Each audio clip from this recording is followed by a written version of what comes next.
Good morning and welcome to the June 10th, 2021 Zoning Board of Adjustment meeting. If any member of the audience wishes to speak to an item on the agenda today, there are speaker request forms to the left of the dais. Please fill out the request with the agenda number of the item you wish to speak to and hand it to the staff seated along the left wall.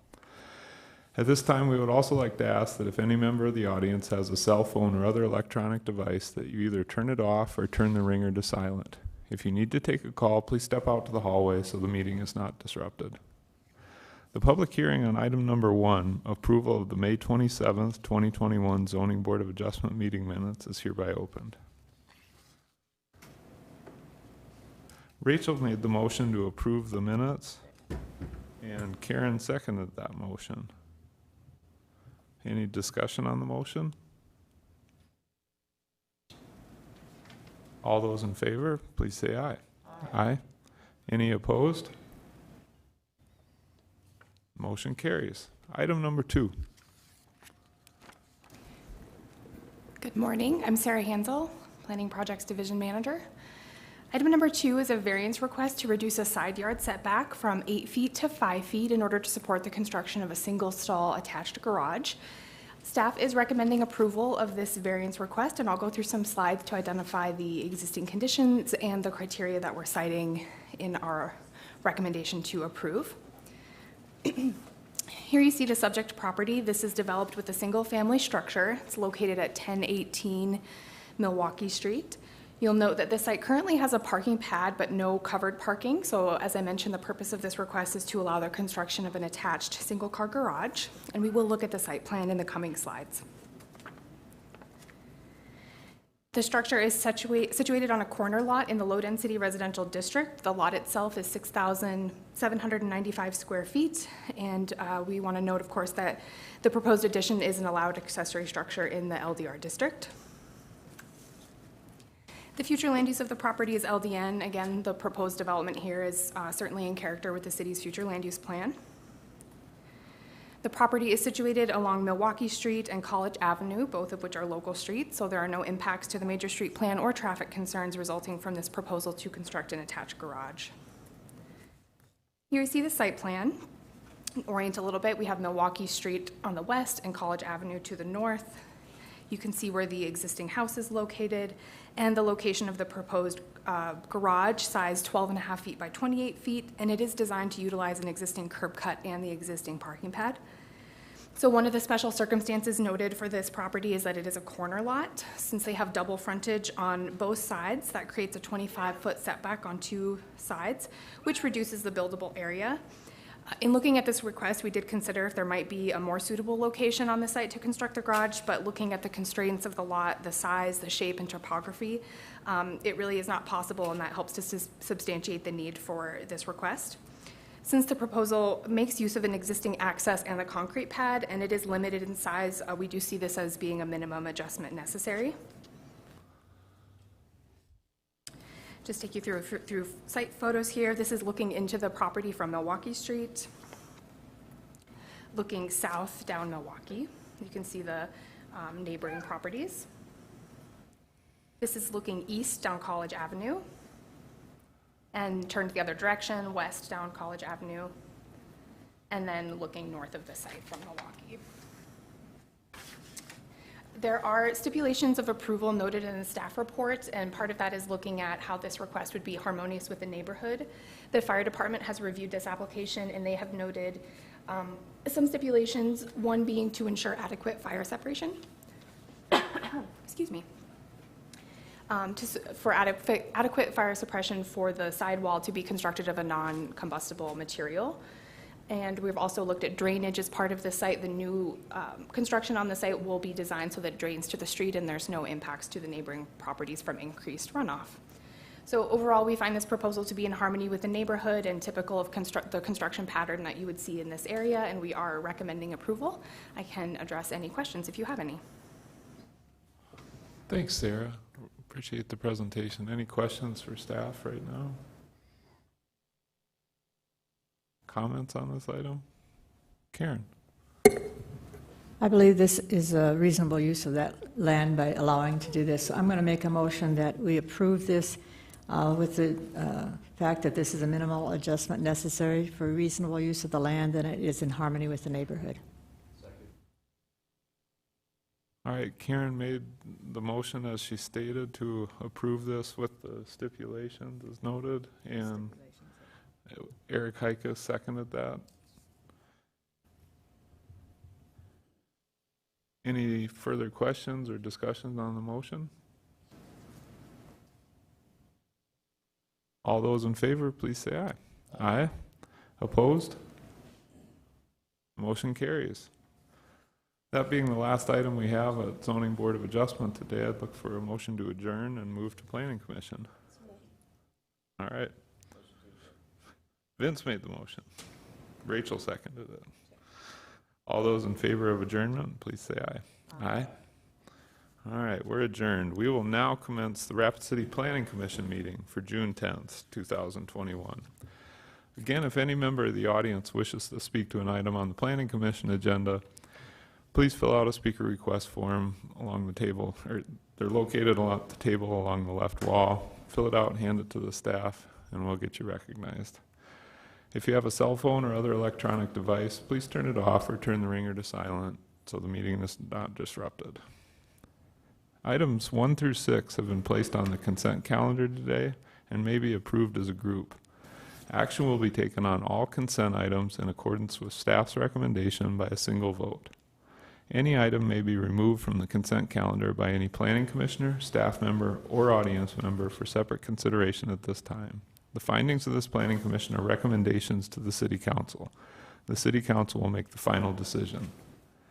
Are there any items 1 through 6 that staff would like removed from the consent calendar? Are there any items 1 through 6 that any planning commissioner would like removed? 6. Any other items from the planning commission to remove?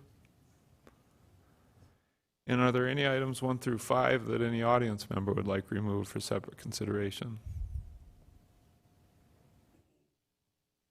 The chair would then entertain a motion to approve items 1 through 5 in accordance with staff's recommendation. Motion to approve. Thanks, Vince. Vince made the motion. Is there a second? Mike Gallagher seconded that motion.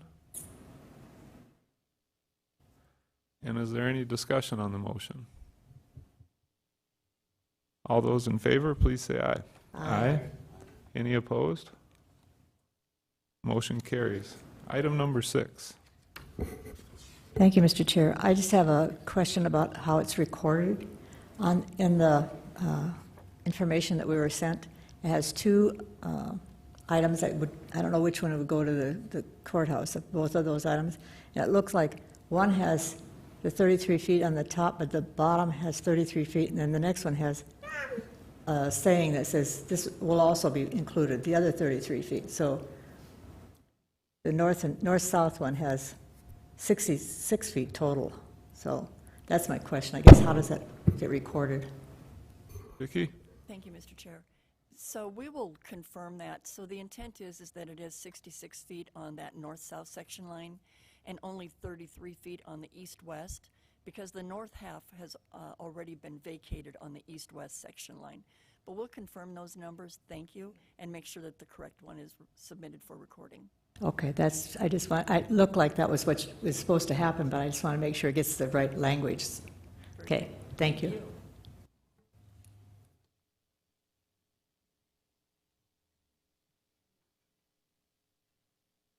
Sorry, I'll make a motion to approve the vacation of section line highway, the 33 feet on the top and 66 feet north and south. Thank you, Karen.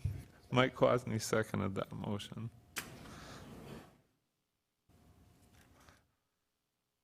Any discussion on the motion on item number 6 to approve the vacation of section line highway?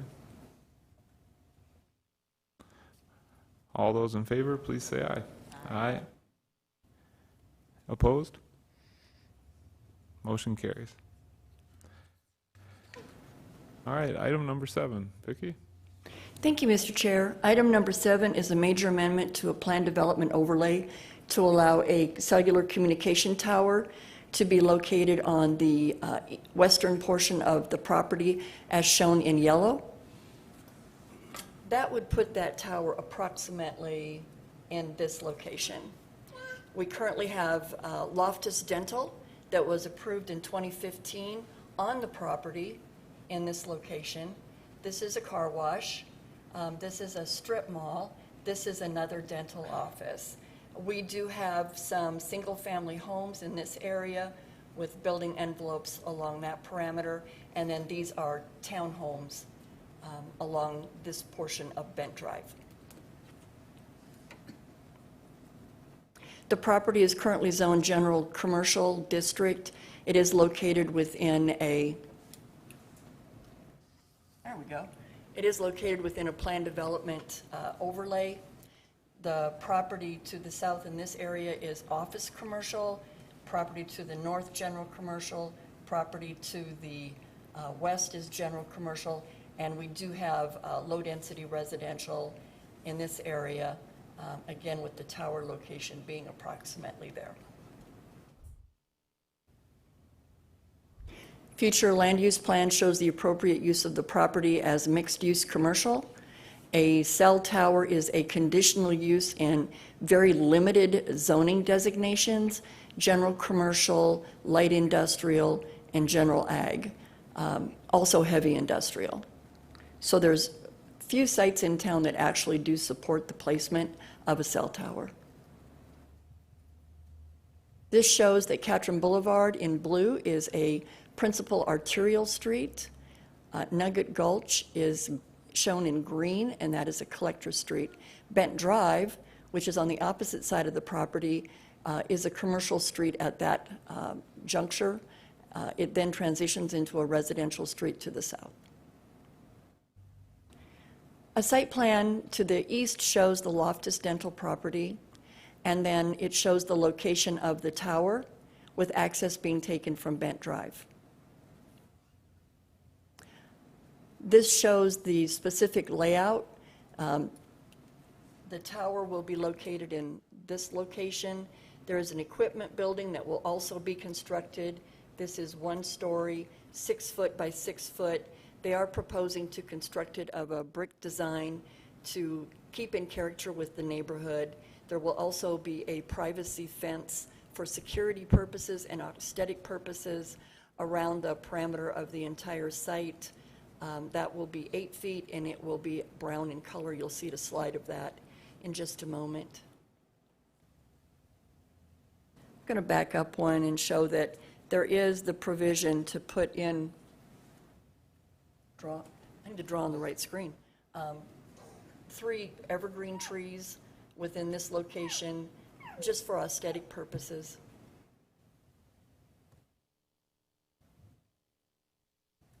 The tower itself is a monopole design, not the old typical lattice tower that we saw within our community that for many years was what was typically used, and communication facilities have realized that the monopole is less obtrusive and it still meets their needs. This will be beige in color, and the antennas, that would be this area, will also be beige in color. All other equipment will be flush mounted. It will also be beige in color. They did not just stick with the galvanized coloring because that does present a glare. We are not requiring a flag on the pole as we have in the past. There have been complaints from other neighborhoods that that flag whips in the wind and the cord or chain to lower and raise it flaps and makes excessive noise. So we've stopped requiring that. At the top of the tower is a lightning rod. This is typical of these apparatuses to have a lightning rod. We did hear a comment from someone saying that they were concerned that the lightning rod would attract lightning to their property as well. And what we found is that when you put a lightning rod at the highest point possible, if there's lightning in the area, the lightning tends to strike that point, and it actually protects the properties that are adjacent to it or within proximity of it. An elevation showing the fence that will be around the perimeter, more in the lighter brown to match that beige color of the tower. This is the actual color that the tower will be painted, and the brick that will be used for the equipment building. This is a service map, and I will point out the location of the site is right here in both of these. The red indicates that there is poor indoor coverage. The yellow and green indicates good indoor coverage. And what we always require of anyone who wants to put a tower up is that they demonstrate that there's a need for it. Many of you may have experienced, if you don't live in the area, driving through the area, dropping a call. Over the years, we have received numerous phone calls from folks that live in this area wanting to have some kind of improved coverage along Sheridan Lake Road because of lack of service. We've worked with Verizon on other locations. You may recall a few years ago when a proposal was brought forward for the Arrowhead Golf Course. That was denied ultimately because it required a rezone. Again, there's just so few properties along Sheridan Lake Road that would support the location of a tower. And I believe that the Verizon representatives that are in the audience today will go through the history of what they went through to try to locate a site. This is looking in, let's see, north on Nugget Gulch, and the property is in this location. You can see faintly the white ghost of the tower. That shows that it's on the other side of the hill, and so from this angle you will not see the tower at all.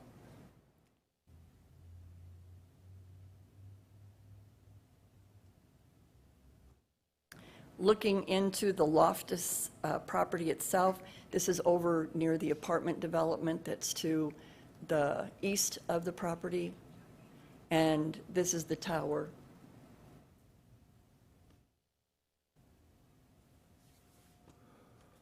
I don't draw real good on this thing.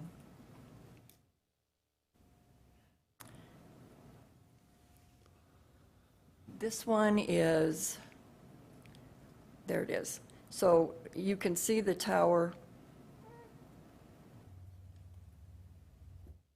And this one is taken from, Brian, can you help me out with that? Sure, it's from the north facing south towards Loftus. Okay, so that's north facing south towards the Loftus building. And again, whoop, showing you, you can see it appear in the screen. This is the car wash that sits along Catron Boulevard. And this is the angle that the tower is the most obvious from. Again, arterial streets is typically where we would want to see these types of uses. These are the site photos that Carl took for us going out to the site, showing that the sign has been posted, looking at the Loftus building, looking into the parking lot of the Loftus building. This is from Bent Drive, looking up at where the tower would be located. You can see the dental office that's along Bent Drive here, and then you can see the rooftops of these homes in the background.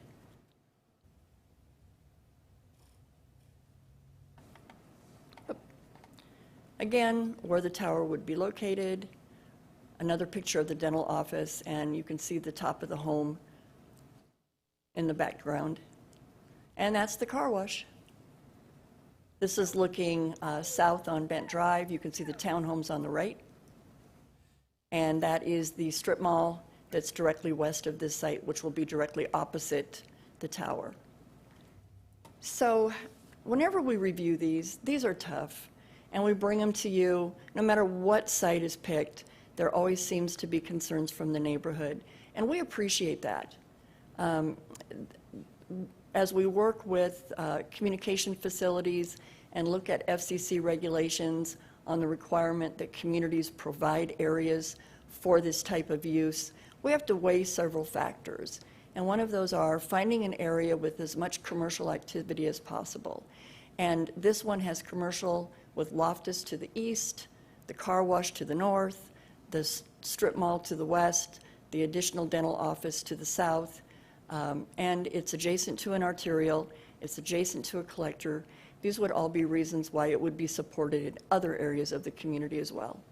The fact that there is such a void of coverage in the area, there's just limited locations along all of Sheridan Lake that per zoning and elevation that this use would be supported. We had comment from Emergency Services Communication Center that they have a serious void within this area. They are highly recommending that this be approved. And one of the stipulations for this tower to be located is that it be designed to allow for co-location, to limit the potential need for a future tower within this area in the future, and also that the safety radio equipment be allowed to be attached to this tower so that we get improved 911 services within the area. There was some concern that this would provide 5G service and that there were some health risks associated with that. This is not 5G, this is just 4G. This is for voice and data only. I did want to point out to you that not that many months ago in 2020, you approved a 100-foot tower, similar design, similar layout, at the other end of Catron Boulevard. There is commercial around it similar to this. There's also residential to the north, apartments, single family, and townhomes. That one had more of a challenge because in that area, it's a state highway, and it's an entrance corridor and a part of the Heartland Express. However, Planning Commission did look at the needs for the service in that area, and they did deem that it's appropriate. It has yet not been constructed, but again, that did get approved not that many months ago.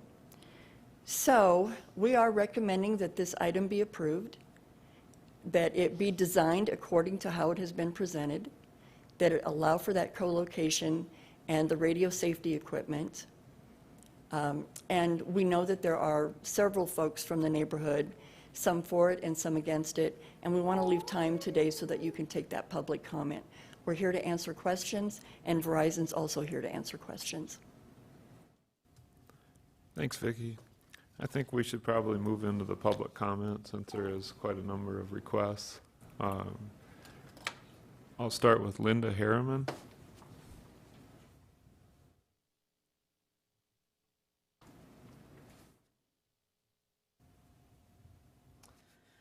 If you could, when you start, just identify yourself with an address so we can have that for our records. I'm Linda Harriman. I live at 4850 Vista Hills Drive. I want to preface my speaking with I've had a series of strokes, so my speech is a little bit broken. Please have patience with me. I live on Long Sheridan Lake Road.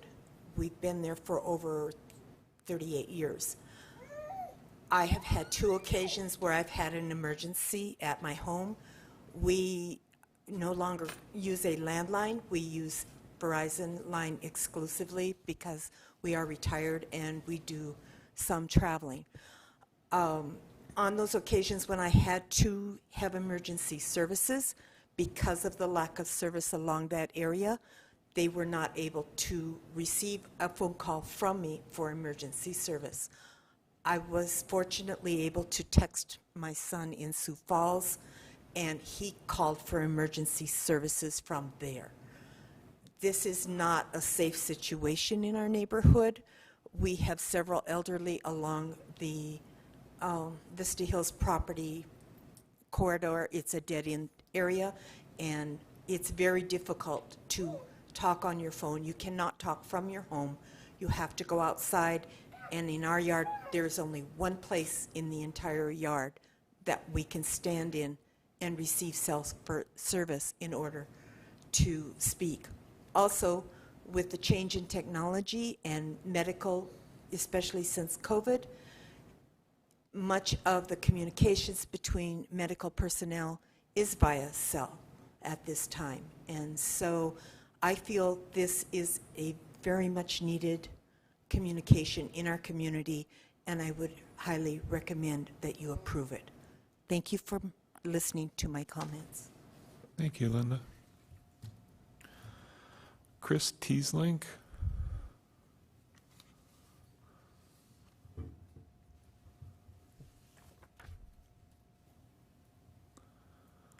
Good morning. I'm Chris Teeslink. I work at Carpenter Dental, which is the dental office to the south.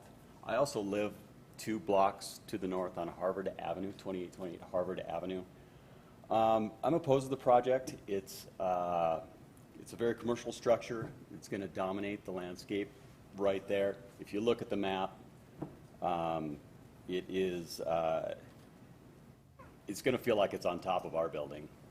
It's farther away from Loftus, you know, and on that corner of the lot, but it's going to feel right like it's right on top of ours. They're going to put in a road, and we chose that location because it was a quiet neighborhood and wasn't commercial like that. So we're opposed to that.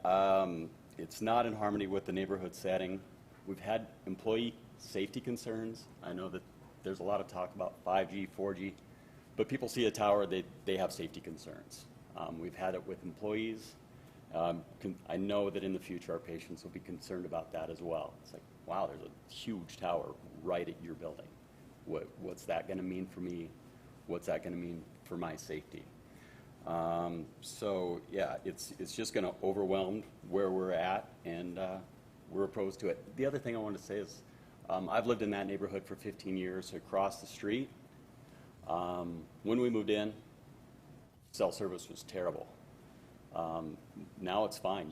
You can make and take calls all the way up and down. I'm not sure how far out Sheridan Lake Road, but all the way up Catron, all the way down to the school. It hasn't been nearly the problem that it had been in the past. So, thank you. Thanks, Chris. Kayla French.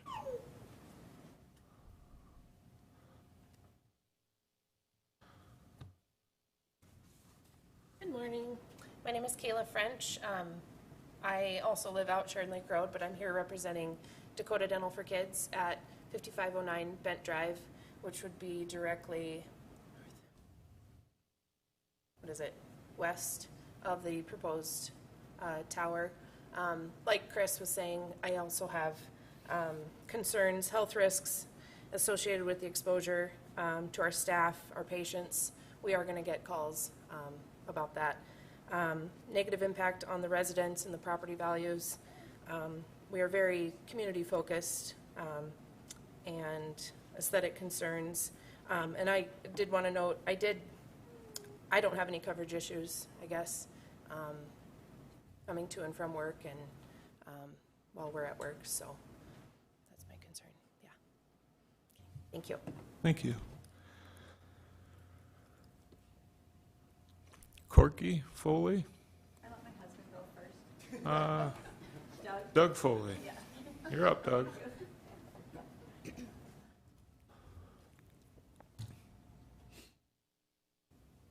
My name is Doug Foley. I'm obviously run by my wife. So we wrote down, there's several from the neighborhood who have showed up this morning. And unfortunately, the slides that were shown didn't show any of the shots that you would see from any one of our homes, because we all live up on that ridge just above it. And at least the first 5 will have a direct view looking off their back patio towards the hills. The first thing you will see is that tower sticking straight up in front of everything that we look at on that whole western side. So from that standpoint, and I don't know if we have pictures today that show what that looks like, or our artist rendering of what that would look like. So you'll be able to look at that at some point as we go through. I would agree with the gentleman from Carpenter Dental. There was a period of time where our cell service was terrible, coming down that hill, driving on Sheridan Lake Road. And to a person in that area right now, and several other people who live across the road and up on top of the next hill, most of us can't even remember the last time we had a drop phone call on Sheridan Lake Road. That has changed dramatically, and I'm not sure why or what has taken place that's made that different, but that has not been an issue for a long time. So we're talking about an issue of coverage or people not able to make phone calls and all of those things. I don't know where that exists, but wherever that does exist, I'd recommend putting the cell tower closer to that spot than where we are right now, because it's not a problem for us in that immediate area. And I think you would find that from anybody you would talk to randomly in that whole area, in that spot.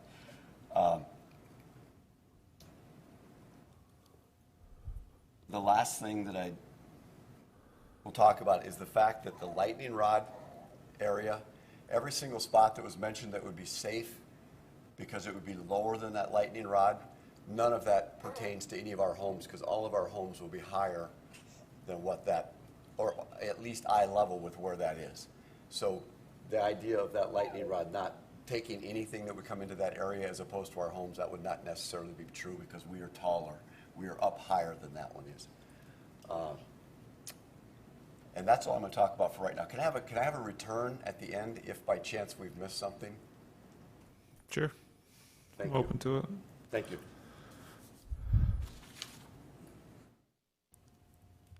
Mrs. Foley, do you want to add on there?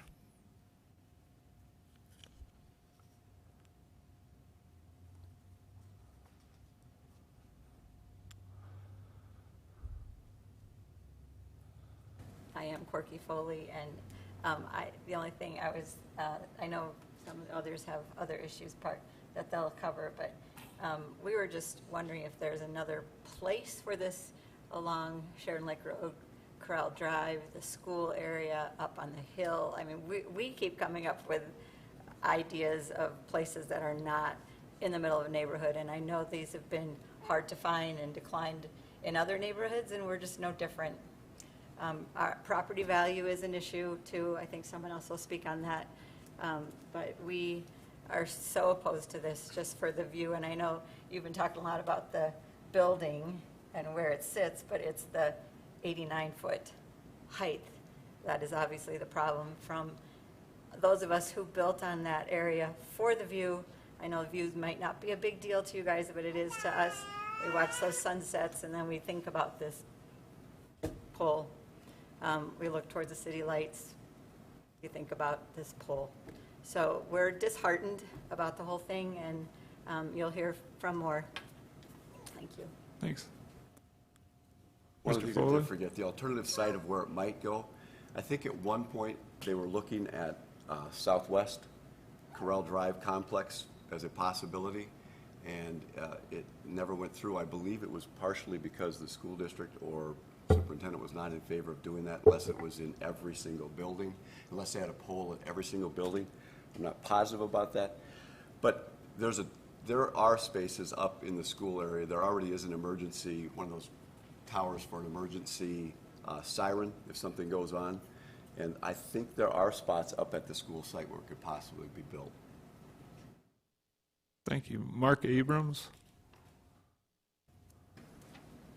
Is it possible you could put the very first map up of the view? Because I own the house. Can you and- introduce Oh, yourself? and- My name's Mark Abrams, and I live at 5717 Harper Court, along with my wife Sarah, who I think will also talk. We were the first house up there. We were the very first house. one? No, yeah, that one will work. So you can go on it. With this? Just use that little arrow. Okay, I have a house here. You can see I have a basketball court. I also own this lot that I bought so no one could build here. We have a beautiful view of the Black Hills. And as we look toward the north and toward the west, this is where the tower is going to be. And it's going to greatly affect our view. It's going to affect the neighbors here, here, and here along here. And we were the first house. We lived on the other side of Sheridan Lake Road, and we specifically moved at the top where we could have a flat lot with a view of the hills, realizing there was commercial down below our lot. That realizing a 2-story, a 3-story, no way we wouldn't even see the top of the building unless we're in the very back of our yard. But to have a 9-story tower is going to be a whole different view of the hills. And my wife has some pictures. Are we able to can we hand you guys a physical picture There's a overhead projector that you can put them up for display. on here? My question is, I find it unique that Loftus Dental owns all of this lot, and they choose the very farthest location from their building. The only hill on this lot and only structure are trees right here. This is a hill that would hide probably 40 to 50% of the tower. This tower if it has to be on this lot, I'm totally against it, but if it has to be, it would not affect the view of the houses on the ridge line that you're showing. Let Loftus Dental have it next to their lot. The trees are already there that are going to block it. This is a ridge along here. And so you would hide at least half of the tower by having it in this location. Their driveway comes in here. There's plenty of room here. This is a drainage ditch. Can I circle this? This is already quite ugly, and this is on the lot that I bought. This is a drainage ditch, and it's a rocky for water runoff. So you've already got some commercial, you've got some industrial things here. Along the road, it would look more like light. You already have, 30-foot lights for the street. Why set it out in the middle of here where it's going to block everybody's view off of the horizon as we look toward the hills? As we look toward the hills are going to be somewhere along here is your view. But why put it and block it and everybody's view up on top when it could clearly go here if it has to be in this location? Did we have pictures? Yep, we're going to let you show them right there. Oh. Okay. This is standing in my backyard. You can see the basketball court there that we have built. We built trees. I've put in over 30 trees on our lot, and this is what I'm going to get to look at every day. I'm going to get to look at a tower. I'm not going to get to look at the beautiful Black Hills that I had no idea anyone could ever build anything like this to block it. I think I can slide this over just a hair. You can see the basketball court, play set. We have a huge backyard there, and that's going to be the view that you've chosen to give me as a homeowner in our land by changing the covenants or changing the zoning below. Where I'm proposing, I know it's off the map, but it would actually not even be in this picture. It would be over around the corner a little bit if we went back to the original picture there. We have another picture of showing, and this picture shows a little bit more of our lot. This is kind of the very west side of our lot, looking down at what the structure is going to look like. And you can see, obviously, any houses, there's 3 more houses in a row to the west of me, they're going to have even more of a view because the tower is a little bit west of our lot there. So just to recap, I find it quite interesting how Loftus Dental made it probably 200 yards from their building when there's a very logical place right next to their building that would hide the tower, probably half of the tower versus that. Now, I don't know that 200 yards difference is going to change cell coverage when you're that high, but I do not think the present location is at all adequate. Thank you. Thank you, Mark. Sarah Abrams, would you like to speak? I probably just stole all her thunder with stealing her pictures. Good morning. My name is Sarah Abrams, and I live on 5717 Harper Court. And Mark is my husband, and we border a property line with Loftus Dental. And cell phone coverage, I will address that it has been an issue in the past. It's not an issue in our home, but we drive Catron and Sheridan Lake Road every day. And so 2 years ago, it was an issue. We did have drop calls, but within this last year, cell phone has improved. We have many friends in the area that go to Corral Drive, and they've commented to me as well that cell phone coverage has improved in our area. I'm not opposed to a cell phone tower. I'm opposed to it in our backyard. The majority of the zoning in our area is residential. Yes, there is commercial, but the majority is behind our houses, single-family townhomes, apartments, across the road townhomes, single-family homes, to the west is single-family homes as well. So I feel there is a better place for this cell phone tower. Our home is elevated. As Mark showed you in the pictures, the tower is also elevated, but our home is elevated above it. So we're gonna have, again, the view of that. We can't get away from it. Our neighbors, it's gonna be right in the middle of their backyard, and they're considering selling. It is a hot market. We could sell our homes, yes, but that's not fair to us, that we have to make the decision now to leave because there's gonna be a cell phone tower in our backyard. We have a great neighborhood. and I don't want to lose our neighbors. It's been a very emotional week. We've had very little time to prepare for this. And I know planning and zoning, I believe you have a precedent to, a screening precedent when there is commercial or industrial zoning adjacent to residential, that you guys really try hard to find a way to screen those areas with residentials. And I don't know, it's impossible to screen this tower when our homes are elevated. You cannot screen that tower. You can't make it look like a tree because it's the only thing sitting on that land. There's nothing around it. To put 2 or 3 pine trees next to it, the scale, we wouldn't even see those trees. And even when you're driving on Catron, all those homes around it, they're gonna see it. We are showing views from our Harper Court Drive because Verizon didn't provide that perspective. They provided perspectives on Nugget Gulch, but that's if you're standing on the sidewalk. You're not gonna see the tower from that sidewalk, but if you're in those apartments or if you're in the homes above, they are elevated and they will see the tower. My son has a disease. We have very expensive medical equipment at home. I am home all the time now with COVID. I work from home, so I will see this tower. I will not get a break from it. There is the lightning rod concern. I know Verizon has addressed that, but my concern is if lightning does hit, is it gonna draw more lightning to our area? The apartments have been hit already. Our neighbor's tree has been hit. Will this tower bring more lightning to our area? Will it affect my son's equipment? That is over $20,000. Do I need to start looking into ways that I can protect my son's equipment? And if it does get damaged, who's liable for that?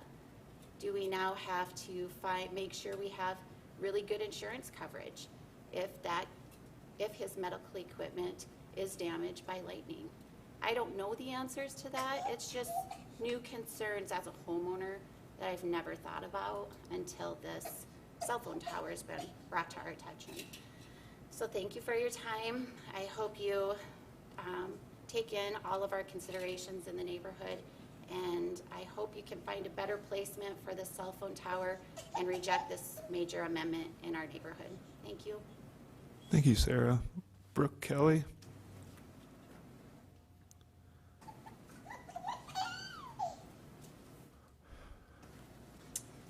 My name is Brooke Kelly. We live at 5729 Harper Court.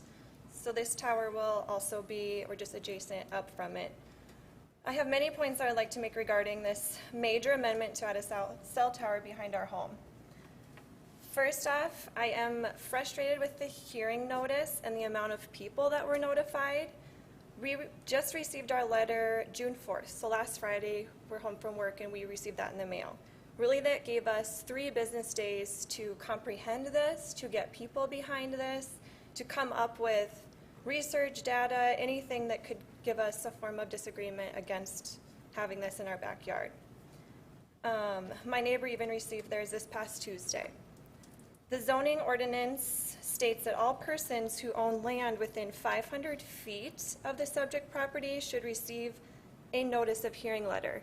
Right on our hearing letter, it states people of 250 feet were mailed a letter, and we had noticed that many people we would have thought were notified were indeed not. So we're just wondering if that's like a new rule, why that people within 500 feet were not notified, because we feel like we'd have even more people here today and more people on our side that would be also in disagreement. We do not, as many of my neighbors have said, we do not have the need for a cellular tower near us. My cell service works, and we also have not had any issues at our home, nor the Sheridan Lake Road area. Also, 2 years ago, I would drop calls kind of between Corral Drive and Arrowhead. I'm not saying there's not a need for that, but we don't have an immediate need in our community, and we know that it has improved. So Linda, I'm not saying we don't need it. I really think we do. I just don't want it to be in our backyard. I'd really like you guys to explore other options.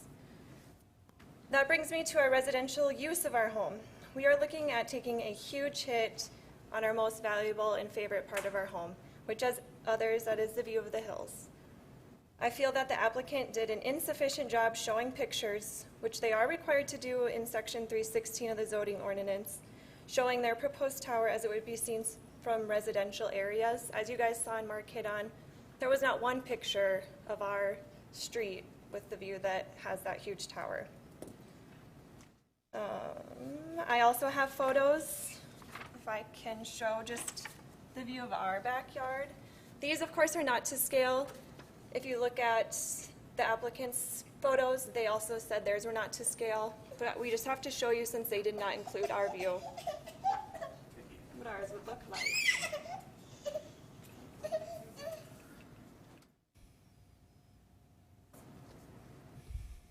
So there you can see, that's off the back of our deck. You can see my little kids' playhouse there too. And then this is the view from inside our home. It just shows you what we would get to look at all the time as opposed to our view right now.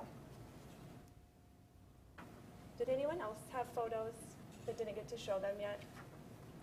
I still have a number of requests, so they may be holding them over when they come up, but. This is our neighbor. We'll just scoot theirs in here really quick too, just to show you.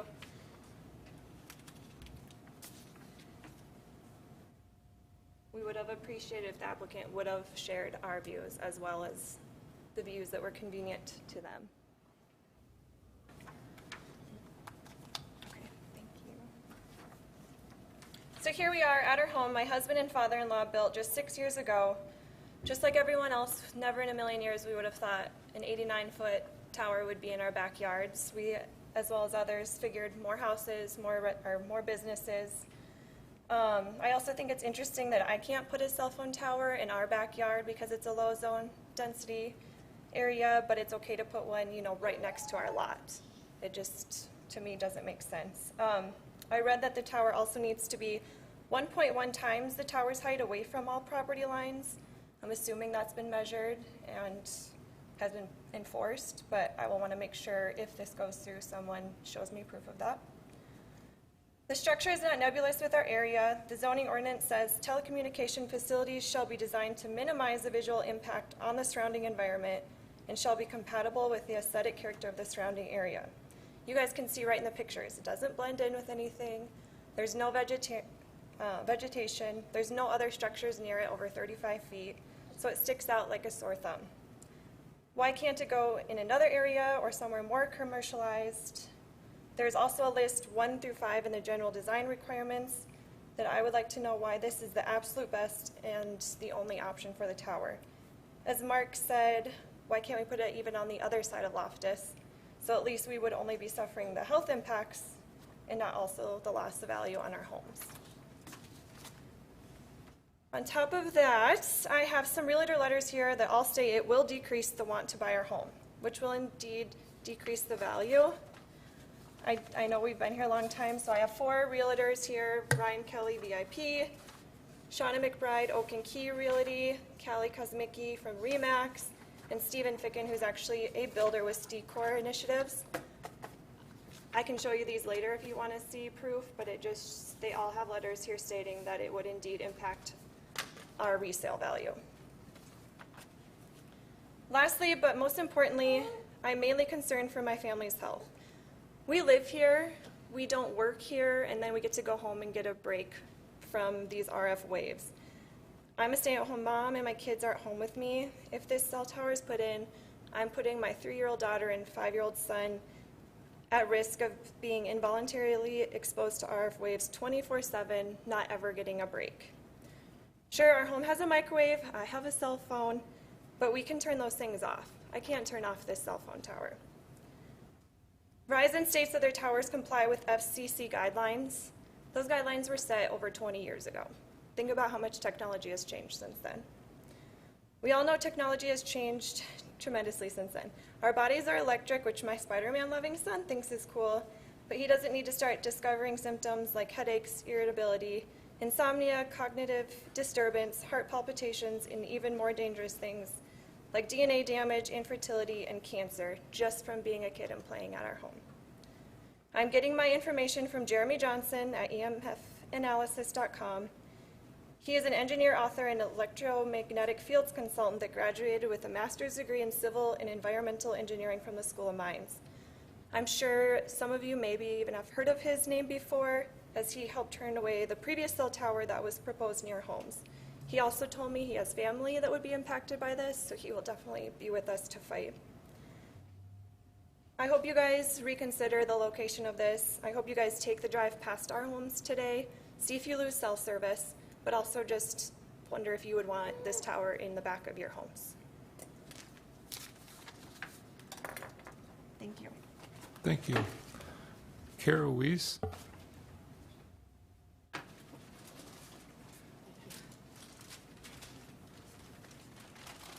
Sorry, we're overlapping with nap time. My name is Kara Weiss. I live at 5723 Harper Court. I also am a stay-at-home mom with 2 small children. We purchased the land recently. I'd say we're probably one of the newer houses on the block. In the pictures that were presented by Verizon, where it was stated that you can see the roofs of the houses, you can see our whole house. This will affect our entire view, which is the reason that we purchased this lot. We also purchased this lot with the intent to sell in the next 5 to 10 years for profit. Now, while I know that the market may not stay the way it is, I have spoken with several realtors, and even if this bubble bursts, when there is a housing option, people are going to choose a house with a view over one with a tower in the backyard. I did not have time in what we were given to have an appraiser come, but I was interested to see if he would come appraise our house as is and then reappraise it with the knowledge that this tower will be going up. From what I understand, this has been in the works for several years, and we were not notified at the purchase of our lot. As Sarah said, our kids are very good friends. This has been great for them, and it would be really unfortunate if we had to uproot. Again, we just moved in December, and relocate due to this. We do have health concerns, as well as the resale of our home. We do have some pictures that were taken. Again, just to disclaim, these are not to scale. I think this one. So as discussed before, I think it was misrepresented, the photos that were used in the proposal. This is from public property. This is not inside our home or in our backyard. You can clearly see the tower that will go up from the road. As you can see, as Mark stated, it is up on a hill. It is not down below where we will only see the very top of the tower. It is up directly off our property line in our backyard. There's a view from our back porch. This is the view out of our living room window. As I stated, we did purchase this lot because of the resale value of the view. This is what we will have to work with when the time comes to sell our home. This is also what we will be looking at every single day when I am home with my children, from the dinner table and from our living room and from my daughter's room. I understand that there is a need. I also am a Verizon customer. I do not have a problem between Sheridan and Catron. I do have concerns if there are issues for public safety. We had just a few days, we just got our letter actually like 2 days ago, so we have had very little time to prepare. I do understand, I spoke with Verizon directly, there is the possibility of putting smaller towers in more centralized locations where there is an issue.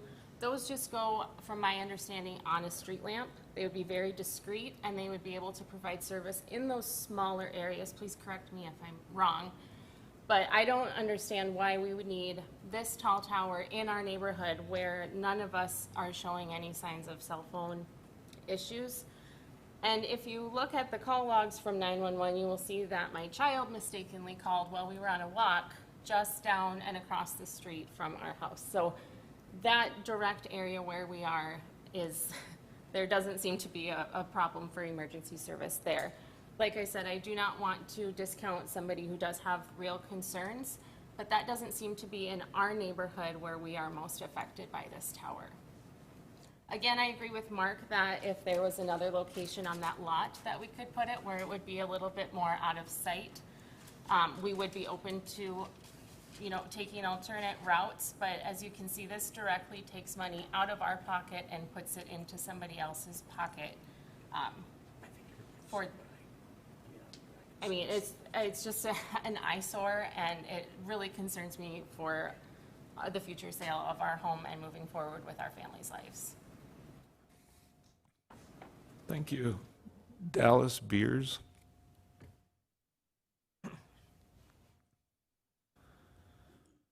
Hi, I'm Dallas Beers, and I do not live in this area. I live in Piedmont, but my concern is I have children and grandchildren that live on Harper Court, and you know, whether it's 4G, you know, there's still health risk with that. And also, you know, when we've been to their house, sitting out on their deck, it's you know, a nice view out over the hills, and now there would be this big tower right there. So, you know, I with coverage in that area, which I've traveled with my business, Sheridan Lake Road, Katrin Boulevard, I'm not saying, you know, there probably are areas that there are coverage problems, but typically I've never had any problem with calls in their neighborhood. So there just could be better locations suited for this tower. Thank you. Thank you. Travis Brink.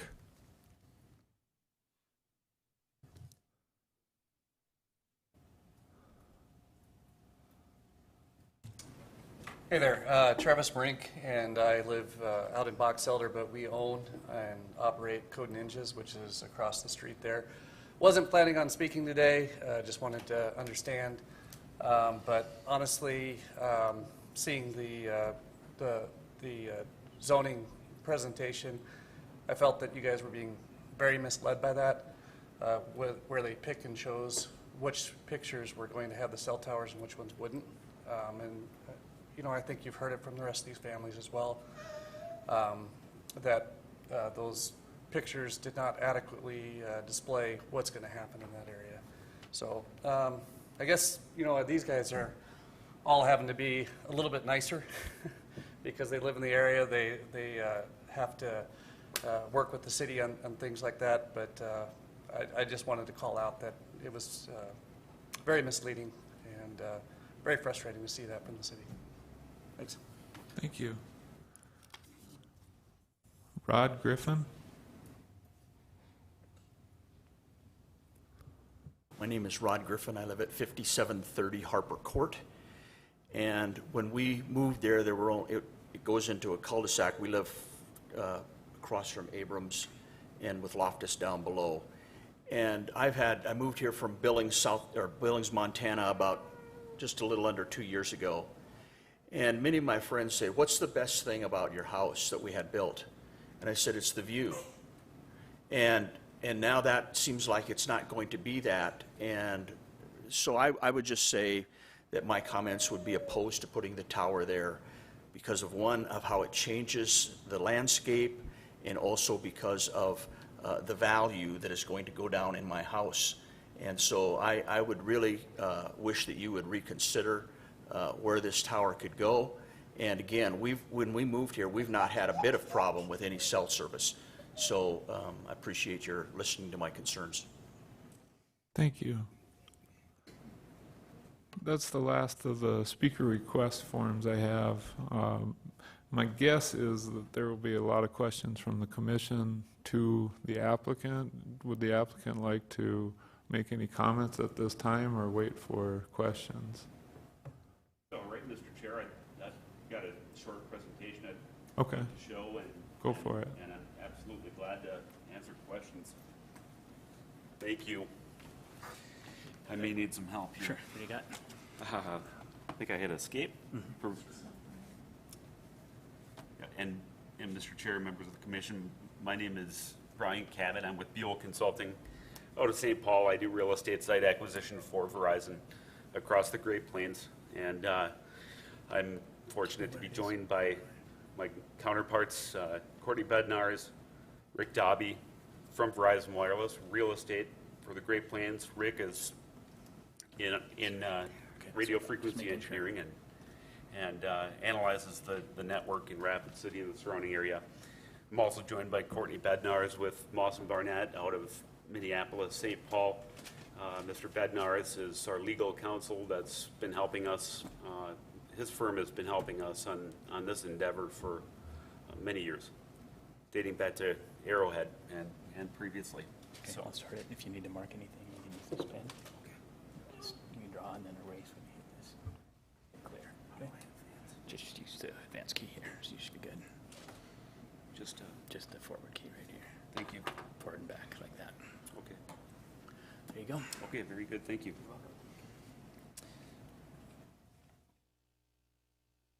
So first, I'd just like to touch on why we are expanding the wireless network. Why do we need a new communication facility in Rapid City?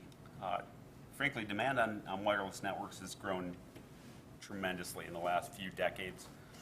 And wireless data traffic in 2024 is expected to be nearly 6 times greater than it was in 2018. And as of today, as of 2019, nearly 2/3 of all homes in the nation were wireless only. They've quote unquote cut the cord. So there's certainly a reliance on reliable cell phone service. And by 2023, the industry is actually expecting a staggering number, 31 billion connected devices. The existing infrastructure in Rapid City, as elsewhere, is taxed.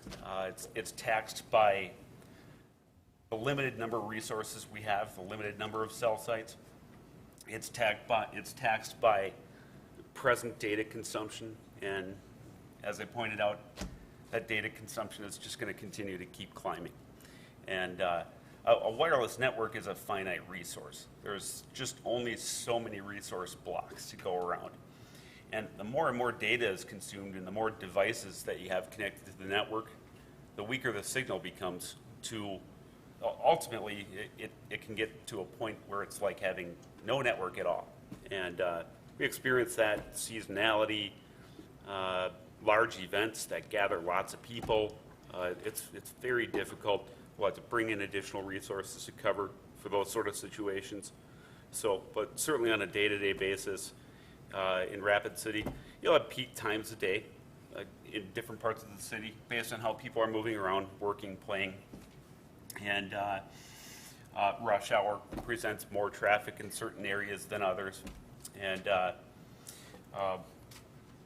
this is definitely an issue in Southwest Rapid City.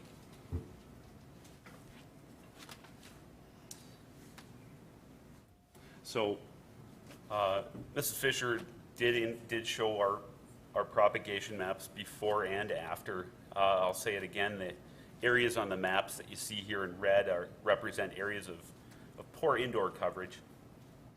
Yellow is okay indoor coverage. Green areas have good indoor coverage. Today there's a lot of red. You see some green to the south on the map on the left. That is coming from an existing Verizon site near Reptile Gardens. Up along Jackson Boulevard to the north, they have what they call their Foghorn Cleghorn site. That's a large stealth flagpole. AT&T is also located there. That's providing some service to the north. What service does exist in between there is coming from those sites. And the demand on the network right in the central southwest area between Jackson Boulevard to the north, Catron Boulevard to the south, there's service coming from somewhere. I should note too, Verizon has they've put 3 what they call small cells or small wireless facilities on poles in the central area. Those are the 3 blips that you see. I'll attempt my drawing skills here. But those 3 those three blips are three small cells, utility pole or light pole mounted antennas. And as Ms. Weiss noted too, those provide very localized service. And unfortunately, they're not an adequate substitute to put up a new tower, what we consider a macro site, which provides wide area coverage. Those small cells help take some of the capacity off the macro network, what they call a capacity offload, which allows service in very localized areas to be met by that resource. And in turn, it allows the macro site to do a better job serving a wide area. As you can see in the middle of the map on the right, right along Sheridan Lake and Catron Boulevard, that's obviously right where Loftus Dental is. That's where we'll be. And you can see this site would certainly improve service in that area and the neighborhoods in the surrounding area.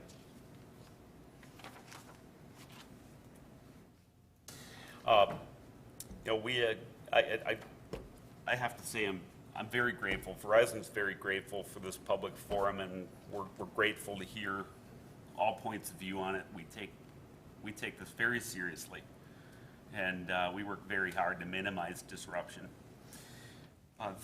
This part of Rapid City, it's challenging to put a new cell tower up. It's tough. We've tried, and but we're back because that need still hasn't been addressed or met. And what this map shows is over the years, all of the sites that we've actually considered, landowners we've spoken to, properties we've evaluated. I have 17 alternative locations that we've considered in the last number of years, going all the way up to near Jackson Boulevard on the north, top side of this photo, down to Catron Boulevard.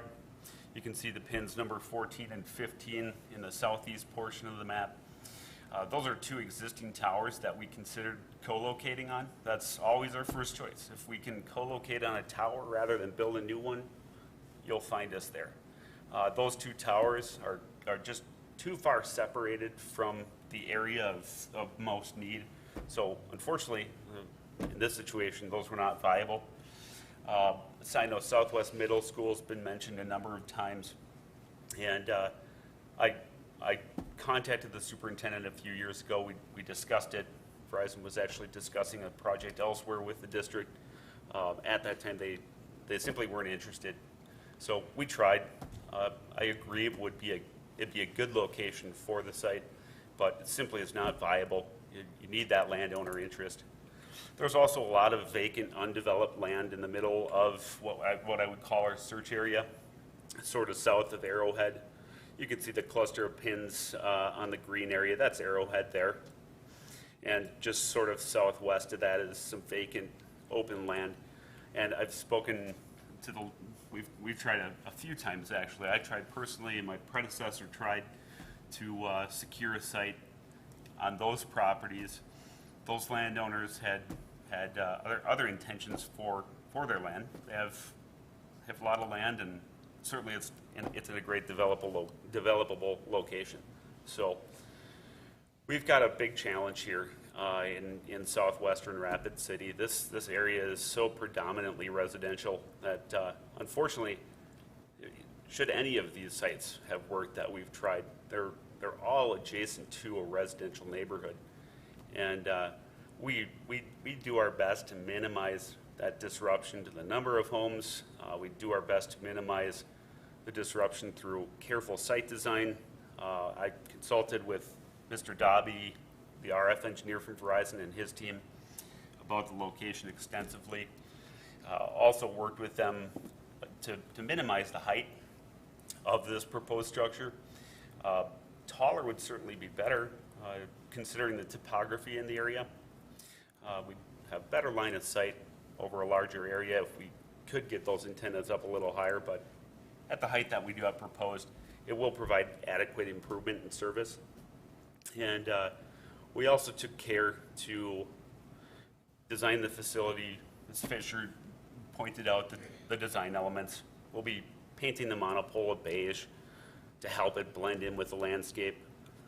Rather than a platform on top with 12-foot faces on it for the antennas, we're keeping the antennas and radios as close to the structure as we can to try to minimize that view shed disruption.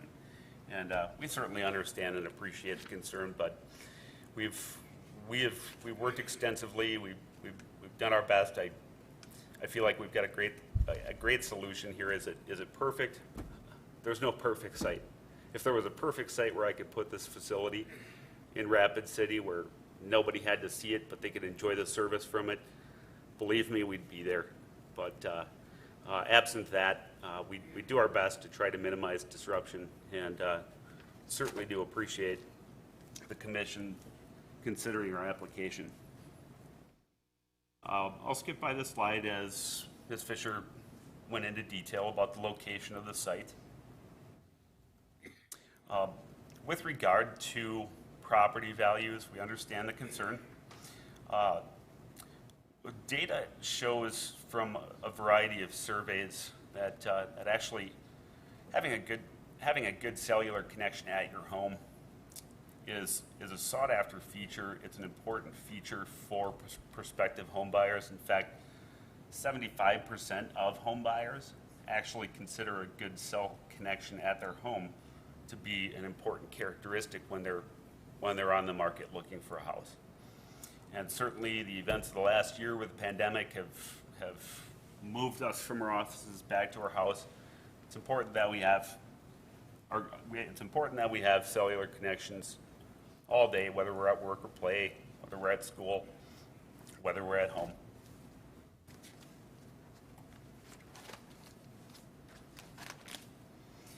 Lastly, I would like to point out that the Federal Communications Commission, the FCC, is the regulatory body for wireless networks in the U.S.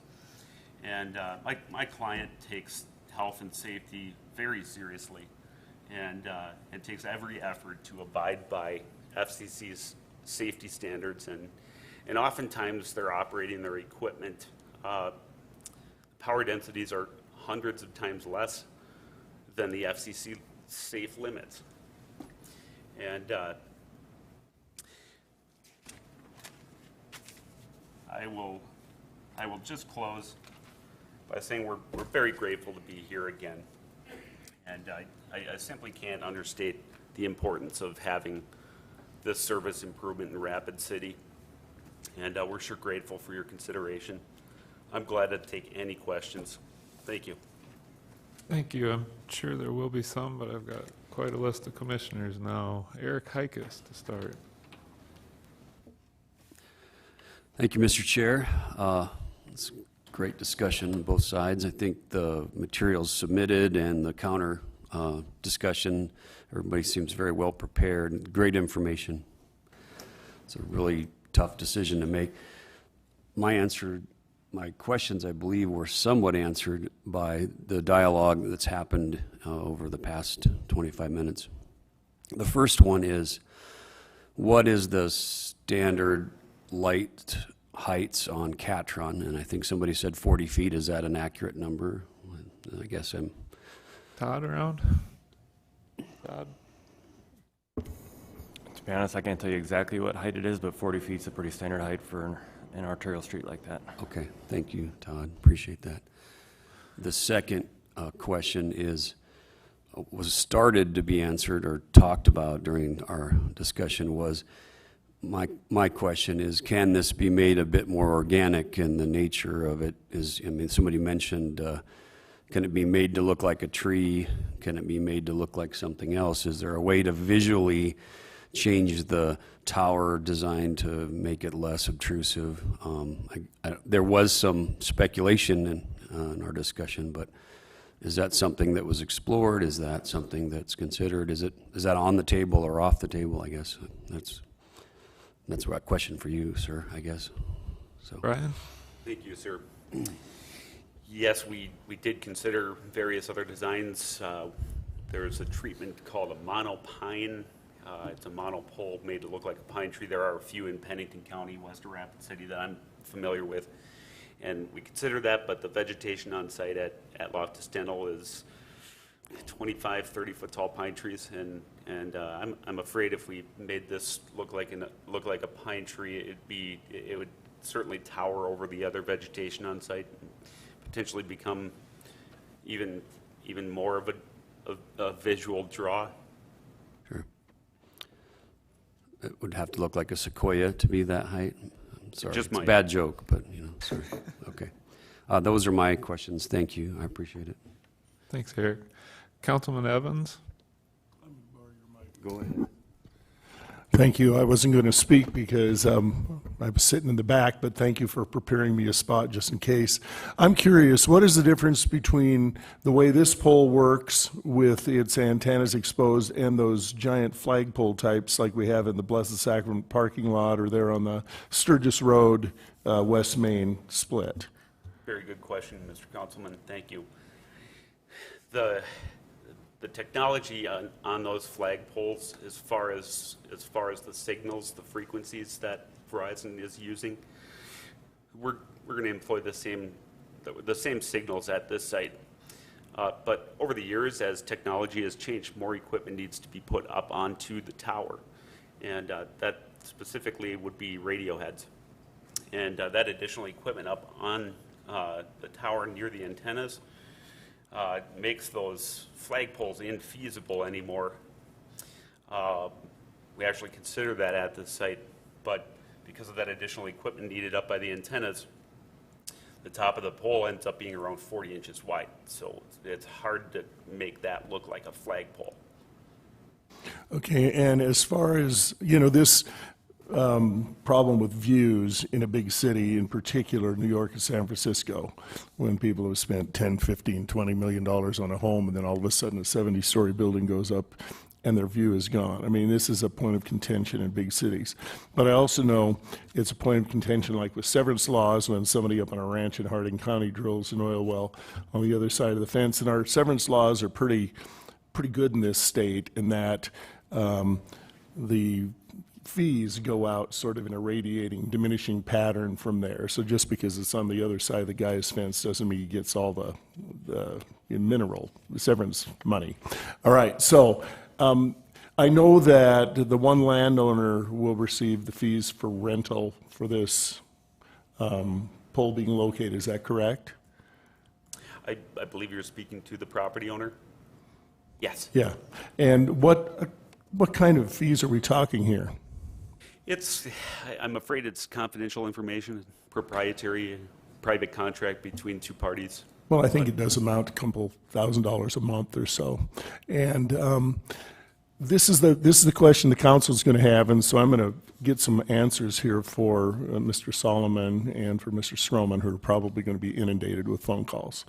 And the reality is the question is going to come down to us. I don't think the safety issue is going to arise. You're probably getting as much radiation from your Wi-Fi network in your house and everything. But it's going to become a question of how many homeowners are they willing to irritate who get up every single morning and look out their back porch of their dream home, and that is a stress point every single day of their life as long as they live there. And so that's the question that the council is going to have to be answering. And I don't know if, from what I've seen, that becoming the focal point of that particular little dip in the valley is going to sell well with the council members. I'm just telling you that this is not what I visualized when we spoke about this yesterday. I did see that monopole, which can be a very beautiful visual element. And these vertical elements are important in any aesthetic design of a city or anything. But this definitely looks like a cell tower.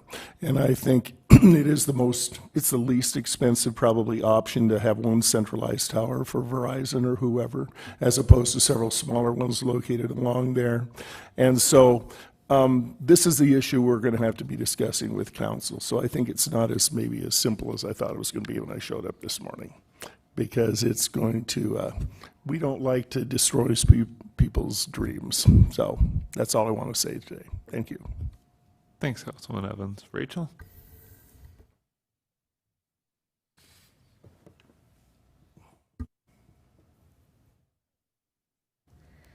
I think I got the fun one. I appreciate a lot of the comments and questions by Councilman Evans because they answered some of my concerns and thoughts. But I have a couple maybe sort of technical questions from, for Verizon. So I think earlier you stated something about, I think they're called microcells on top of light poles. Is that what they're called? Brian? That's one name. One name, okay. So whatever you want to call them, the ones that go on top of light poles that have a very reduced coverage. And maybe I don't know anything about how this works, so I just want to state that,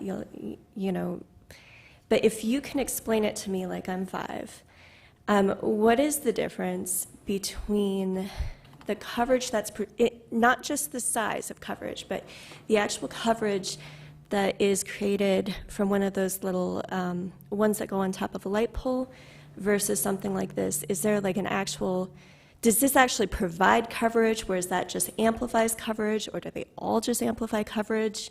Is that a question that you can answer? That's a pretty technical question to Caesar, but yeah, I'll try. And we've got Mr. Dobby, the RF engineer, here too to help if need be. But there are basically 2 elements to a wireless network, an area we're covering. It's first you have coverage. That's bringing in a site to where there's simply no coverage today. There's also capacity, and that's when you have coverage, but the usage on the network is approaching that coverage. And like I said before, the capacity on a wireless network is a finite resource. And in order to increase that capacity, we need to add more facilities. So a new tower will certainly increase capacity. Small wireless facilities, microcells, will also increase capacity. The difference is small cells, microcells, they're effective at serving areas where we know there's consistently a lot of traffic, and maybe that area is also hard to reach with a traditional macro site 1 mile or 2 miles away.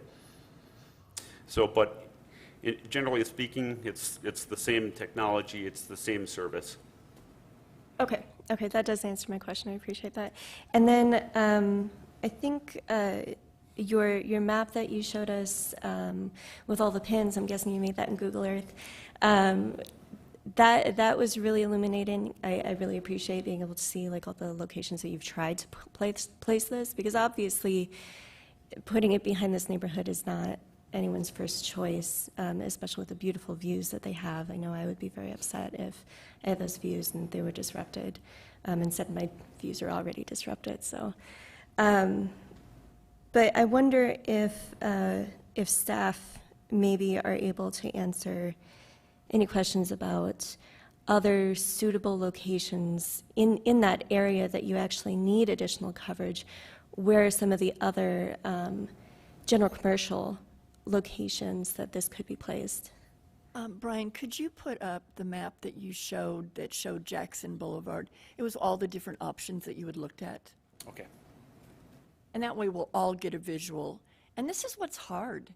We appreciate what the neighborhood's saying. There's not a one of us sitting in this room that wants to look out our dining room window and see a cell tower.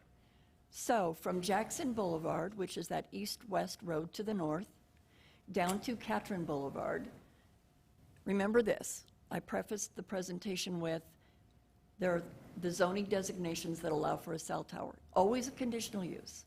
General commercial, our 2 industrial districts, and general ag. And I will apologize, public also allows it.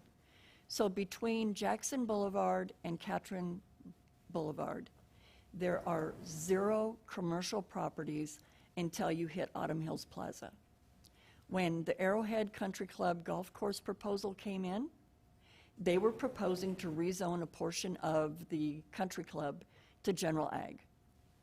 That was the reason that Planning Commission denied it. It would have created a spot zoning. And even if they were to negotiate a deal with the school or some other site to do a cell tower in that area and zone it to a use to one of the districts that would allow it, that neighborhood would show up, and spot zoning will never be upheld in a court of law. That's something that we can't bring to you and encourage you to do. So, looking at and acknowledging that there are several that have contacted us stating that they want to see improved coverage, in addition to our 911 Emergency Services Center coordinator, we looked at what is viable in the area that limits us to the property directly north and south of Catron, adjacent to Sheridan Lake Road on the east side. Very limiting, very limiting. And this is the site that they brought in. We would have considered any other site as well. Okay, thank you for that, Ms. Fisher. And then an additional question would be, one of the speakers had asked the question, why couldn't it be located on another location within that lot? And I wasn't sure if there were setback requirements from the front or proximity to a building or anything like that that needed to be considered. So I was hoping that we could get an answer to that question as well. Mr. Chair, that might be something we want to direct towards Verizon, because certainly we would consider other locations on the site as well. And yes, thank you, Ms. Caesar and Mr. Chair. We did originally, back in 2018 when we started working on this project, we worked with Dr. Loftus on potentially putting a site nearer to his office. Ultimately, we have to come up with a plan that's good long-term for all parties. And in this particular case, it made more sense for us to go west, just behind the car wash.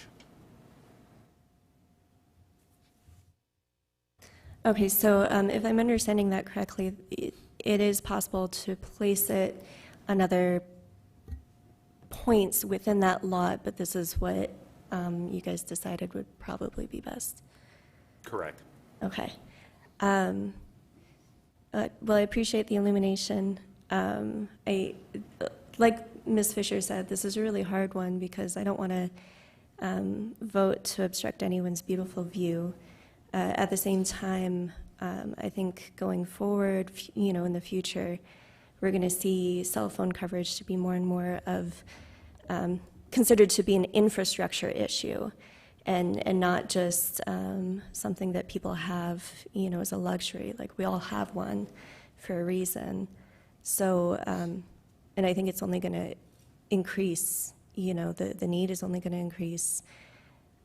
So this is really tough for me, and I think for a lot of other people. But thank you. That's all I have. Mike Quasney. Thank you, Mr. Chair. Brian, to kind of piggyback on Rachel's comment there, I'm still a little confused why you don't go to the top of the hill then and go next to the office. I mean, why did you determine that that was the best spot? It's really a look at, there's a little flexibility with RF design, but ultimately it's a matter of meeting all sorts of requirements. And first and foremost zoning. We seek out a property or properties that might be eligible. In fact, even before we do that, we look at existing structures to co-locate equipment on. Ruling all that out, we identify a property, and then it's a matter of designing a facility that works not only for the network, it works for long-term potential land uses for a given property owner. And height is not always needed. In fact, those two towers southeast of where we've been looking are simply too high for the immediate service needs that we're trying to solve here. We did also, I was approached by a landowner west of the search area, and again, a similar situation. Be a great site for a cell tower, but it was about 250 feet higher in elevation than we need to be. We really want to stay down in the valley floor. Okay, to piggyback on that, do you have to go that high on the tower if you have the tower next to Evan, or next to the dental, can you lower the tower and have the same height, basically, to have that coverage? Because it seems like there should be some options there. And I actually consulted with my team at Verizon earlier this week about that very question. Can we reduce the height of the tower potentially? And the answer is we're already at the lowest point we can to feasibly serve this area. They'd prefer to be higher if need be. Okay. A taller tower also makes if we were to build a tower taller, it does make it more co-locatable. And that makes sense to me. You just made the comment that sometimes you need to be lower, and so it brought the question to mind for me, then lower the tower, put it on a higher hill. It's the same thing as putting the tower up high behind somebody's house, I guess is what I see. Sure. Again, Mr. Quasi, great questions, and there's always some flexibility in design. Ultimately, we start down a path. We consult with the landowner. I consult with my client to arrive at the least intrusive, most effective site we can, and that's what we have here today. Okay. Well, as we move forward, we're a community that's growing, so cell towers are going to be more of a problem as we grow. I guess we've always had the problem with things that get in the way of our views. That comes out quite often during our meetings. Some of that we just can't avoid. It's just going to happen because it's part of growth. Brian, I got one more question for you probably, but Vicki, I have a question. Were the letters sent out in a timely fashion, or that was brought up at the beginning by some people, and I'm a little confused on that? Vicki? Thank you, Mr. Chair. So, Chapter 1750 of the Rapid City Municipal Code requires that letters be mailed 7 days prior to the date of the meeting. We actually mail those letters for them to avoid certified mailings. We give them a mailing list, we give them the letter to put in the envelope, they address it, they stamp it, they bring it back, and we ensure that it is deposited in with the post office in time, within 250 feet as required by ordinance of the subject property. Okay. Along with that, maybe we need to look at when we have something like cell towers that affect people from further distance, is it something that we need to look at to maybe review the distance these letters need to go so that more people are notified that are actually affected by these views? Certainly, it's probably a discussion. There may be several different applications that would come forward you would want to include in that. We'd need to ensure that we were being consistent across the board and not exclusively picking on one specific use or another. What we do encourage every applicant to do is to have a neighborhood meeting, to introduce this, to bring the neighbors on board, so that everyone's got a voice in this. And that's something that we also encourage. And if I may have liberty, they are not required to submit photo simulations. We always encourage them to. We know that Planning Commission is going to want to see them. It's their choice what they bring in, but I would assume that they had to stay in right-of-way and not go onto anyone's property, and so hence we got the ones we got. But we do strongly, as we hear your comments, when we see an application come in, we encourage them that you're going to have these questions and that you would like to see these things. And then along those same lines, since if we're asking them to organize, maybe 7 days is not enough time for them to get anything organized to really have a plan in place, because as we know, people are busy, our lives are all busy, and maybe that's something else that we need to look at.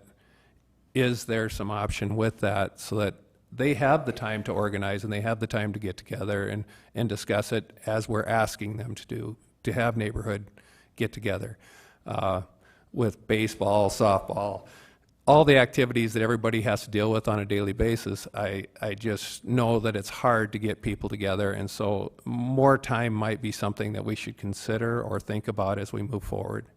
Just a thought process. Mr. Chair, so we would need, if we're going to change our legal notification requirement, we would have to change it for everything to be consistent. I think you'd have a room packed full of developers saying it takes too long now, time is money, and we would have a strong pushback on that.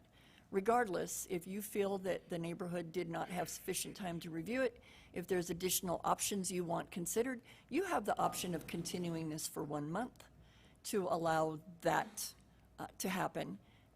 And the fact that this meeting is continuing it would be noticed to the neighborhood.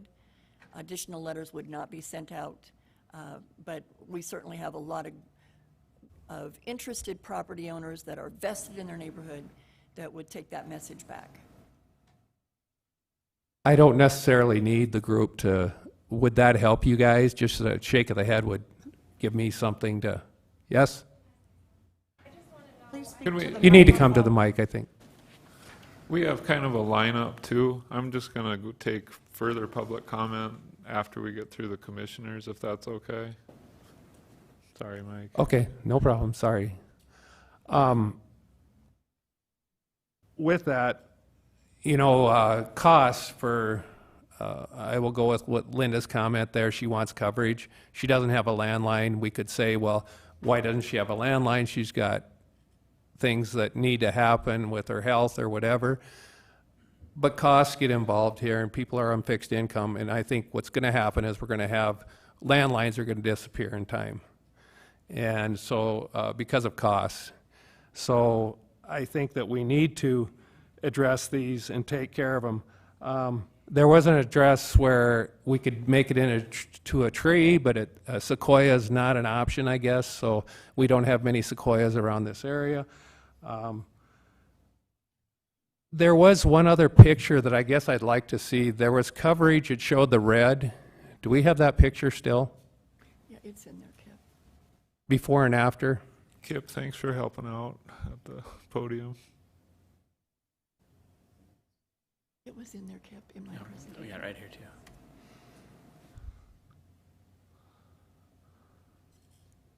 And it may be a question for Brian here, is it looks like there's still a lot of red. Is there an area, I guess is there something, it seems like there's something that would cover so that there's less red even.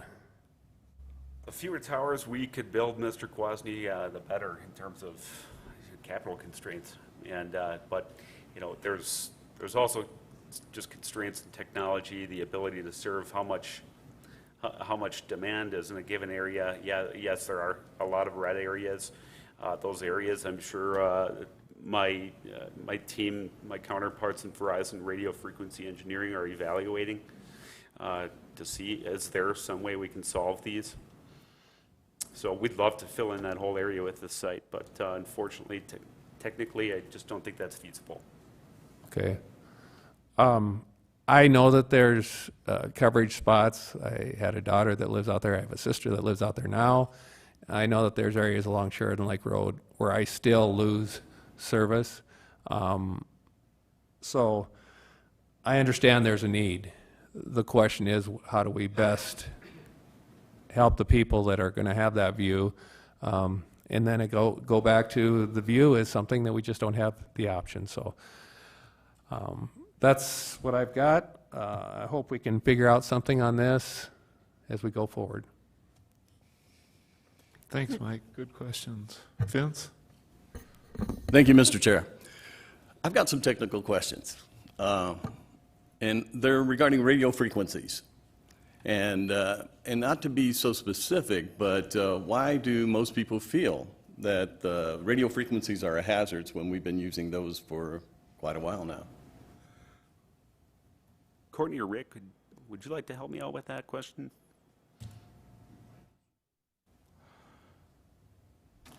Please identify once you get up. Thanks, Brian. Yeah, Courtney Bednar, Sierra Regional Real Estate Manager, and I think as we tried to relay in one of the slides, the FCC is kind of the controlling authority when it comes to... Yeah, I don't know if that microphone's on. Okay, sorry. Can you hear me better? So the FCC is the controlling agency when it comes to EME emissions. And, you know, they work with a number of other organizations and have, you know, since the Telecom Act of '96 came out, And I think it was just about 2 years ago that they did another review of emissions and the technologies that are being utilized presently, and determined there was no need to lower the allowable emissions in their review with other regulatory organizations.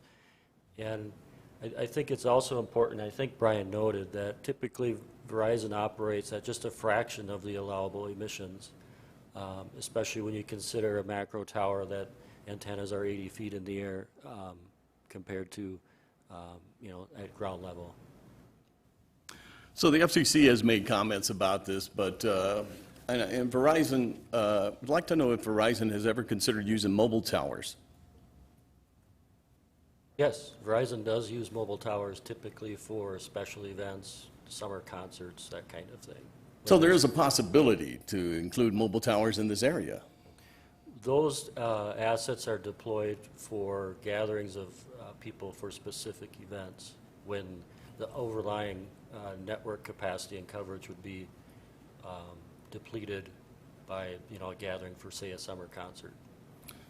So what we're talking about is that you could do a mobile tower, but it's only for special events in the past, but it wouldn't, but you could also use it for different times. And if I understood the earlier answers to radio frequencies, and that there are times of the day where you're going to need more power or more ability to transmit those. Is that correct? So it's a time thing. Well, I guess I think there were a few questions in that statement, but I'm confused. Did you say local tower or temporary tower? Mobile, M-O-B-I-L-E. Yeah. So I'm not sure what we would achieve by a mobile tower when there's consistent demand, peak periods every day. At the peak period, so we know the times of the day is what I'm questioning. Yes, we can evaluate the network and determine when the most draw on the network is. Okay, thank you, sir. I really appreciate that. That helped clear up a few things. And I'm glad that we had the opportunity for staff to clear up the timing of the letters that they went out. I know some of you are concerned about not having enough time to review this issue. As of now, I'm currently in favor of moving this to next month, but that's my thoughts for now. Thank you. Thanks, Vince. Karen? Thank you. A lot of the discussion has helped me, and I don't need to ask a lot of questions, but there is a couple things that I wanted to talk on. One, if I understand it right, the Federal Telecommunications Act preempts us from permitting to consider health issues when we're talking about this. So I'm not going to talk about the health issues itself, because that's kind of they're telling us we aren't supposed to do that. But the question I have is on the equipment. One of the ladies talked about her child has some kind of equipment, and I don't know if that affects the equipment itself. Where there might be a potential for impact would be in terms of interference, if that equipment should have some sort of its own wireless signal. But Verizon's equipment, like other carriers, is all licensed specifically to them by the FCC for their exclusive use. Medical equipment is similarly licensed, and provided equipment is operating as it's intended, it's not malfunctioning, the likelihood of any interference to other equipment is very, very slim. I believe that neighbor's specific concern might have been about surges, and certainly a surge protection device, a surge strip would help that. Okay, if she has more concerns, she could get a hold of somebody so she could be sure of that? I mean, by looking at her equipment and how that works? We'd certainly be able to answer any questions specifically she might have. A surge protector is always a good idea for expensive equipment in the home. Okay, that's one question. I guess the other concern, or not concern, the other thought I had is something that Mike had talked about, locating this tower on a different part of that property. And I don't know if even moving it over, just maybe not to the highest point, but moving it over some way that will be less obtrusive. And I know that this is a location that's the best, for the tower, but if there's an alternative that we can look at, something that would be not quite as square in the face, I guess is what I'm trying to say. I live on top of a hill, and my view is the Badlands. And so I've got a great view, and I have huge windows. So everybody that comes to my house, the first thing they say is, boy, you've got the greatest view. And that is the best thing about my house, in my opinion, and other people's opinion. And so if somebody built, there's another hill below mine, but if somebody built something there that would obstruct that view, I would be probably upset too. So I understand the concerns of the neighbors. And we've talked about that because we know who owns the land, and I know what's going to be built there. And so we keep looking at that, and I guess there's another area that's on the other side of our house that has a gas station with this huge sign. And the sign I finally got used to, but the light from the sign is in our window all the time. And so I know that there's issues when you live somewhere and things move in, and you hate that. And so I'm trying to figure out a way that, if there's a way that you guys can move that sign over a little bit, think about that, because I think that's important for people to understand why you can't really do it. And if it's a discussion with the property owner, that might be part of it. And so I do understand that. I don't know that somebody buys my house if the view is going to be, it's going to be a difference if there's something obstructing it, but there's enough other views around it. I think people get used to, like we're used to the sign, that kind of thing. But that's a question, and if it takes us to continue it for a while to have you look at that, I just want to make sure that the neighbors know that you've done the very, very best that you can to put this sign up, because I think it's important to have a sign there for safety reasons for Linda and for other people, and for people who lose their cell coverage, because I've also lost cell coverage going through Sheridan Lake Road. So that's all I have for my comments. Sure, if I might attempt to address, especially the location, the Sure, siting. go for it. So you can see even on the graphic that's on the board here, even with the proposed installation, there's still challenges to coverage and capacity. And as we've discussed, there's limitations on what properties this site could even be built. And then within that property, the RF engineering team takes a look at the topography, right, where the base of the tower is going to be, to see how tall the optimum location for the antennas and the technology is. So this site was this location on the property was selected, and the height was reduced to 80 feet plus the lightning rod to try to maximize what you see on the right-hand column, or right-hand depiction. So could things be moved around? Yes, the height may have to be adjusted according to topography. But what you see in front of you is our best attempt to eliminate the reds in this area where the coverage and capacity is frankly subpar. Can I follow?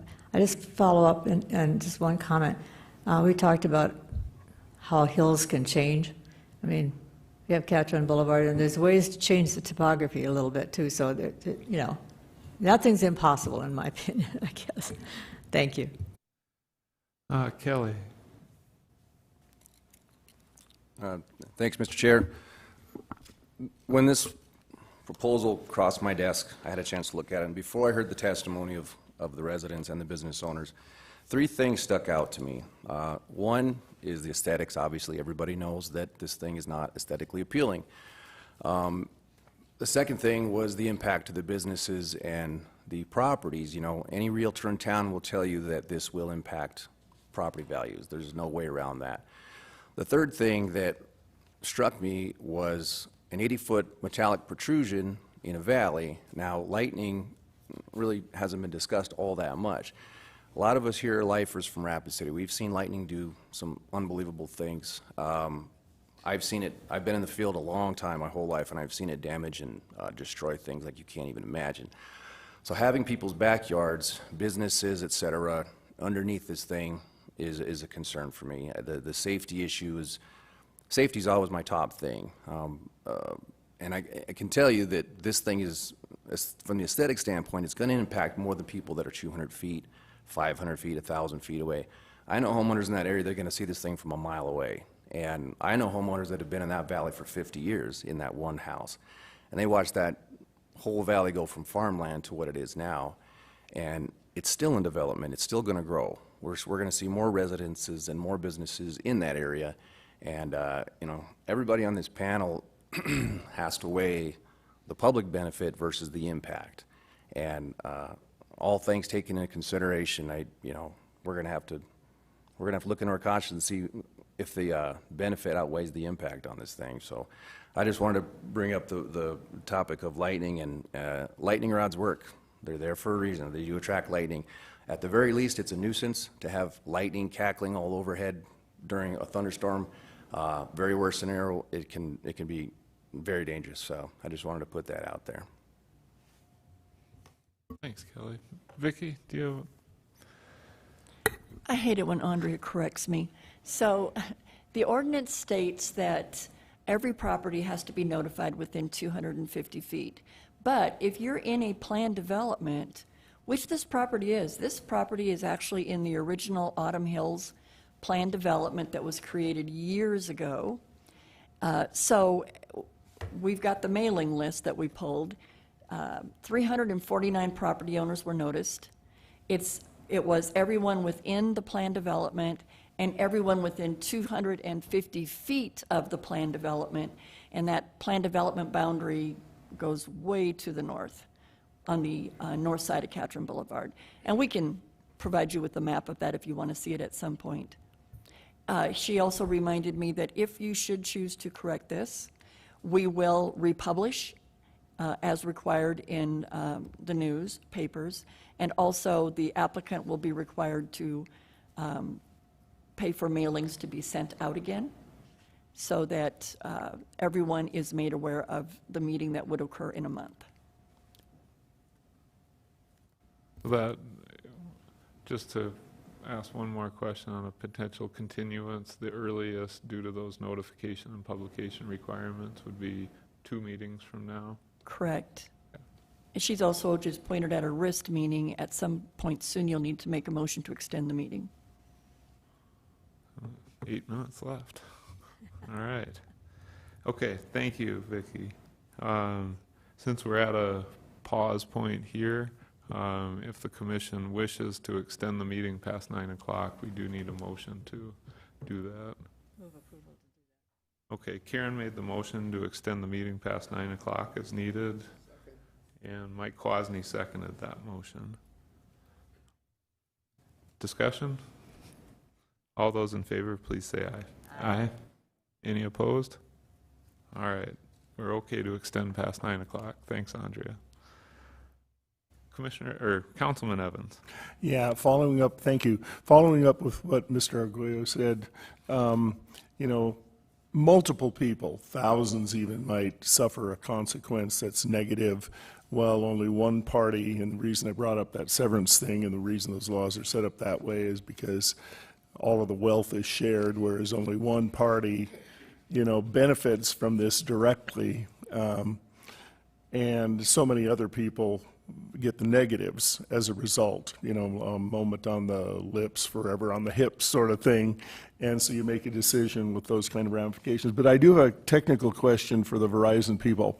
Now, I don't really know because I haven't studied this much or at all, but as we move to 5G, won't that eventually be, as I understand, the 5G coverage is a much smaller area requiring more towers. Is that, who's the best Byron, Verizon expert here to answer this? All right, if you could identify yourself since you're new. Hi, I'm Rick Dobby. I'm the RF engineer for Rapid City. And in terms of 5G, there's a misnomer in terms of it being a new frequency. Essentially, 5G is a technology, and so it's a reuse of existing radio resources. It just uses them differently. So now you can go with additional spectrum, higher frequency, and Verizon has acquired additional spectrum, but we have no plans to implement that in Rapid City in the interim. I have no idea if and when Verizon, it's a nationwide acquisition of spectrum. So we would just reuse the existing frequency power levels. Nothing changes, just the way that those signals are basically I'm at a loss for what I don't know how to explain it in layman's terms. We just use it differently. It's like going from black and white TV to color. We just change the signal, how it's used. Well, I get that, and the little bit of briefings we've had concerning this requiring 5G coverage for the future and everything is it's going to, and I might be mistaken, but it's going to require many, many more point sources to allow that because it is. We could make 5G signal and it'd have the same coverage as we have today. It would not be smaller. If we go with the higher frequency spectrum that I'm referring to, that in itself would have a smaller Okay, coverage. well, I'm just talking about what we have been supplied as council members, and so I know that this has been discussed in the past, and I'm thinking if we're moving toward that in the future, and I think the problem with a lot of the arguments against 5G has to do with that higher power at the different frequency spectrum, which people are saying causes trouble, and so I think people have been choosing to use a lower power thing with more point sources. So I'm thinking at some point in the future, maybe it would be in Verizon's and everybody's best interest, rather than one giant tower, but find many point sources along Sheridan Lake Road that would accomplish the same coverage, preparing for the future anyhow.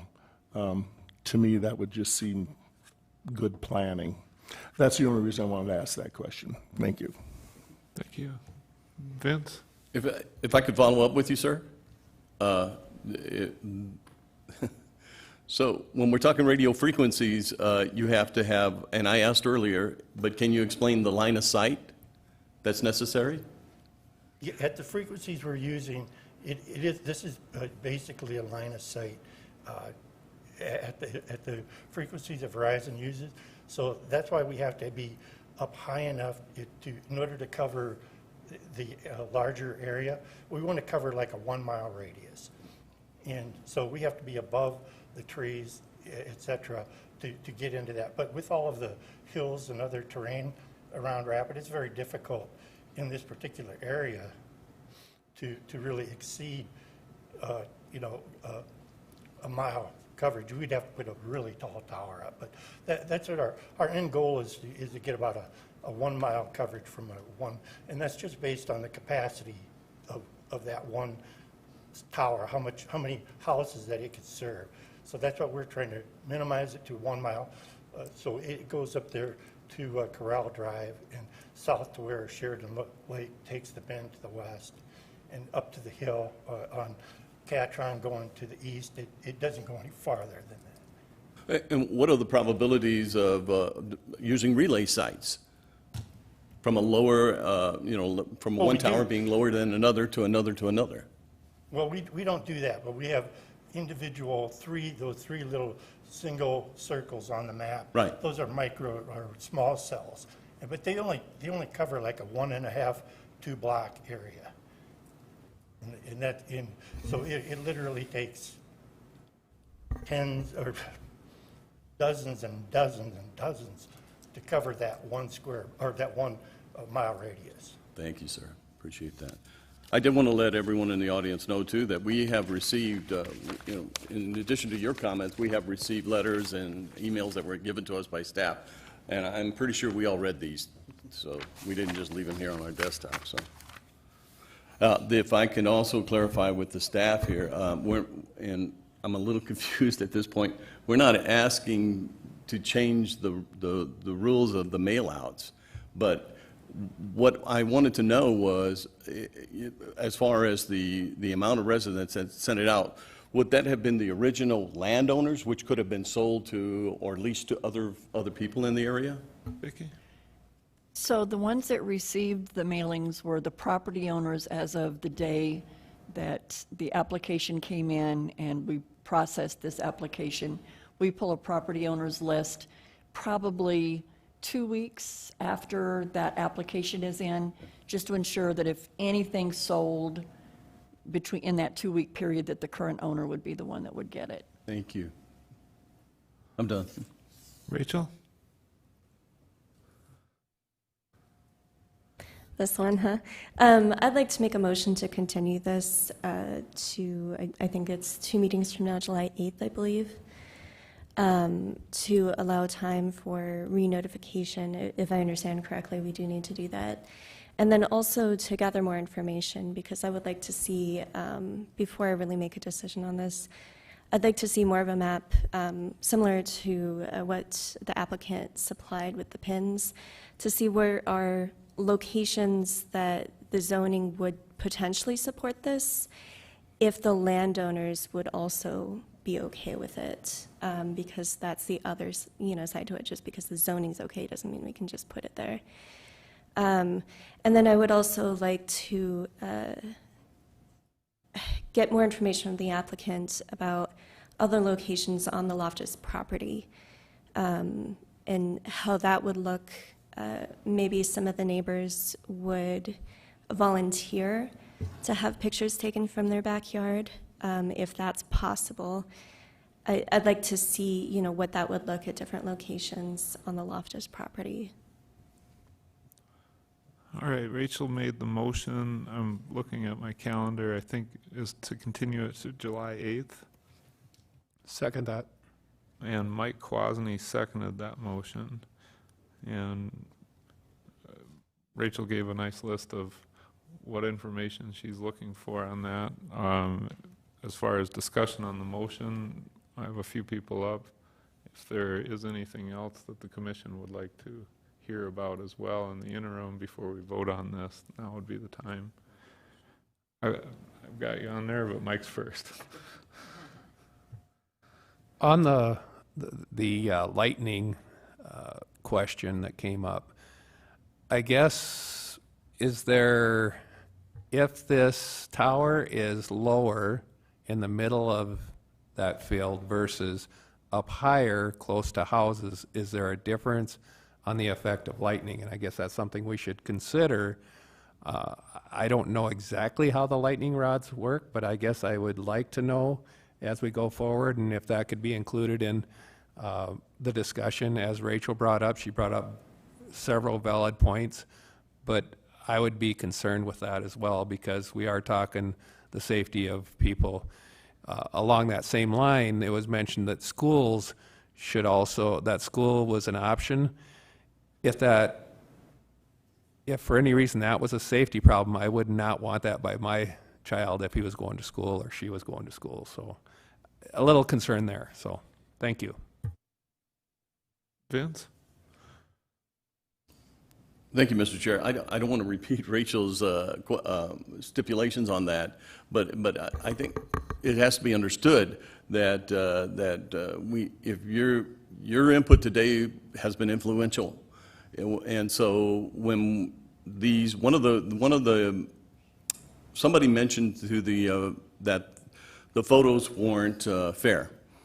Well, it's going to help me in my decision if I can make sure that the photos that, if, as Rachel suggested, you let someone come onto your property and take the photos, an independent observer, if you will, or somebody from staff, then it could help. I just wanted you to know that. Thank you. Kelly? Thank you, Mr. Chair.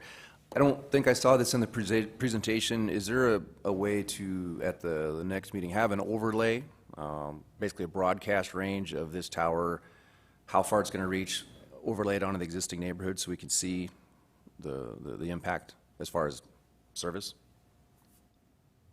Maybe it was in the presentation. I missed that. Mr. Arguello, thank you. Good question. This is what we have on the screen at the moment. I do realize that the signal depiction does cover up the map a bit. Are you asking for? Did I hear correctly that it's a 1 mile radius broadcast? Yeah. Okay. Roughly a 1 mile radius. Okay. So if you took a Google satellite image of the neighborhood with a 1 mile and just overlay a radius, I think it would help us visualize how much of an impact, what benefit would this tower bring to that area, like which neighborhoods would be, benefit and which neighborhoods would not. Does that make sense? Makes sense. Thanks.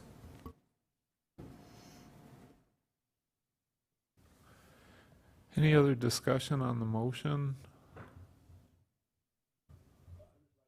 Councilman Evans? Just for your planning pleasure, I believe the city is in the process of acquiring some land, and hopefully we will, right on the corner of Catron and Sheridan Lake Road. So that would be a potential site for sure for any, smaller, lower tower. I'm pretty sure that would be a gimme with us, but I do believe that's going to happen in the near future. So just so you can think ahead for some alternatives there. Thank you. Appreciate the inside baseball on that one. Mr. Chair. Vicki. So I too know that there's been a request presented to council to fund a new police station on the property directly to the north of the car wash where the bank currently is. I'm sure we'll have an audience full of people from that neighborhood that will say the same things about this site, and I can appreciate it. But we did just run out on Rapid Map and pull up our contour lines to see if this were located to the southeast corner of the property. Is that comparable? And it shows that it's actually a higher site. Maybe that is a better location. Maybe the tower could then be lower in height. I'm sure it's still going to impact someone close to it, but I do believe that those photo simulations are so important. And it would be great if Verizon and the property owners would reach out to each other so that you can truly see what it's going to look like from someone's back deck.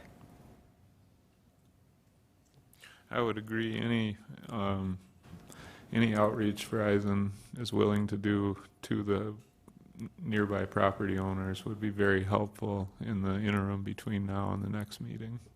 And I'll just throw in a little personal history. When I first started on the Planning Commission in, pre-2010, we had a Black Hills Power site requested for 5th Street, and we went through a lot of these same discussions, and ultimately that site was moved from their original application that they preferred.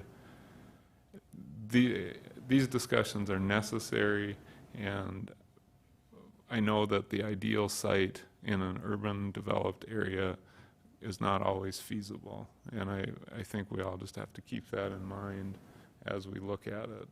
There are other options, however, they may not be feasible. So anyway, Mike Klosny. Thank you, Mr. Chair. I think it's great. I think it sounds like Verizon wants to work with the community, and I think that's great. I've never seen that to be a problem in the past, so I think that is very good. And I compliment the people that came forward here to discuss this and bring their view forward. We do hear, we do listen, and quite frankly, whenever you have a lot of people, it does make a difference. So thank you for your input, and I appreciate all the input that we have as we go forward. All right, motion on the floor is to continue this item to July 8th. Is there any further comments on the motion, discussion? All those in favor of continuance, please say aye. Aye. Any opposed?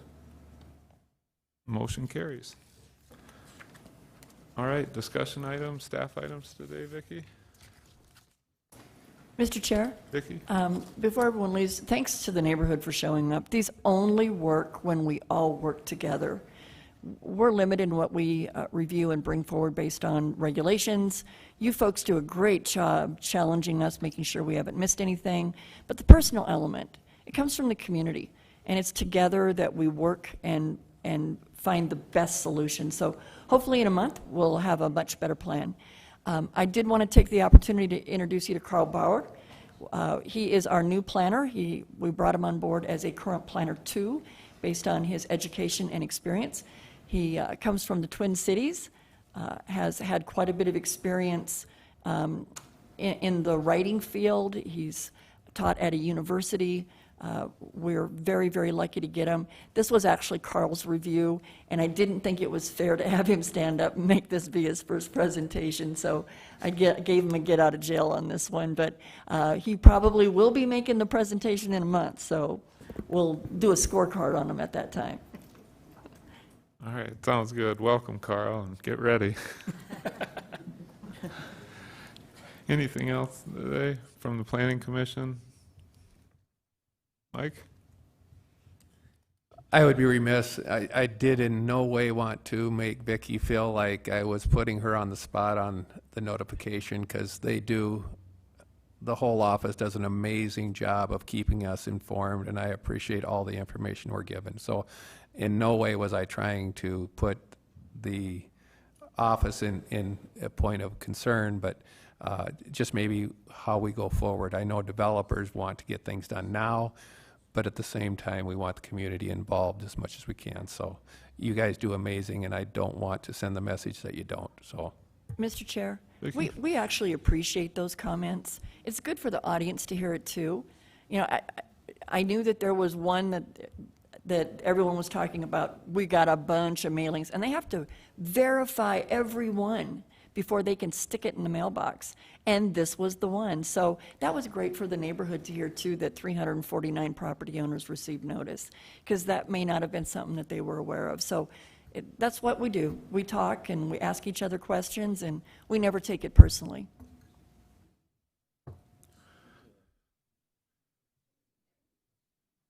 Yeah, I just want to say, and I don't remember your name, I promised you a chance at the end if you'd like to come up.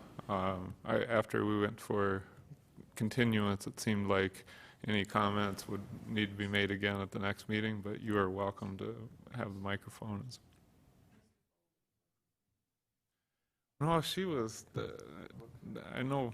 Sorry, yep, I'm Brooke Kelly. I just have a question so I can be right. I don't want to come back with the wrong information when I go to do more research. I have, maybe this is dated, but I have the zoning ordinances for the telecommunications facility. I just have it highlighted here that everyone that should have received a mailing should have been notified within 500 feet of the subject property, and I know you guys keep saying 250. And then also the letters must be mailed no less than 10 days prior to the date, and you guys say 7. So I just want to make sure I don't have the wrong information. You know, I just want to be clarified moving forward that that is correct. That's great.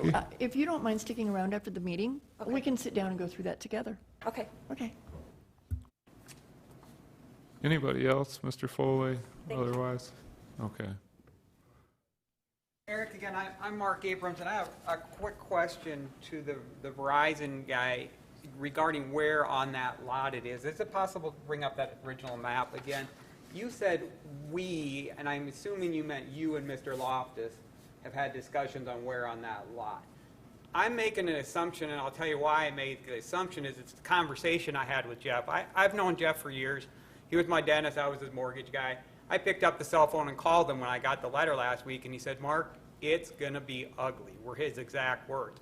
And so my question, I make an assumption, Mr. Loftus wants it as far from his business as close to his business when he's telling me personally it's ugly. So my question is, when you say we had a discussion that this location is better than this location, is that Mr. Loftus dictating that conversation, or with Mr. Loftus, because Jeff's not here, and so I can't ask him the question, is he opposed to having it here, or is it you guys saying this location would be better than here?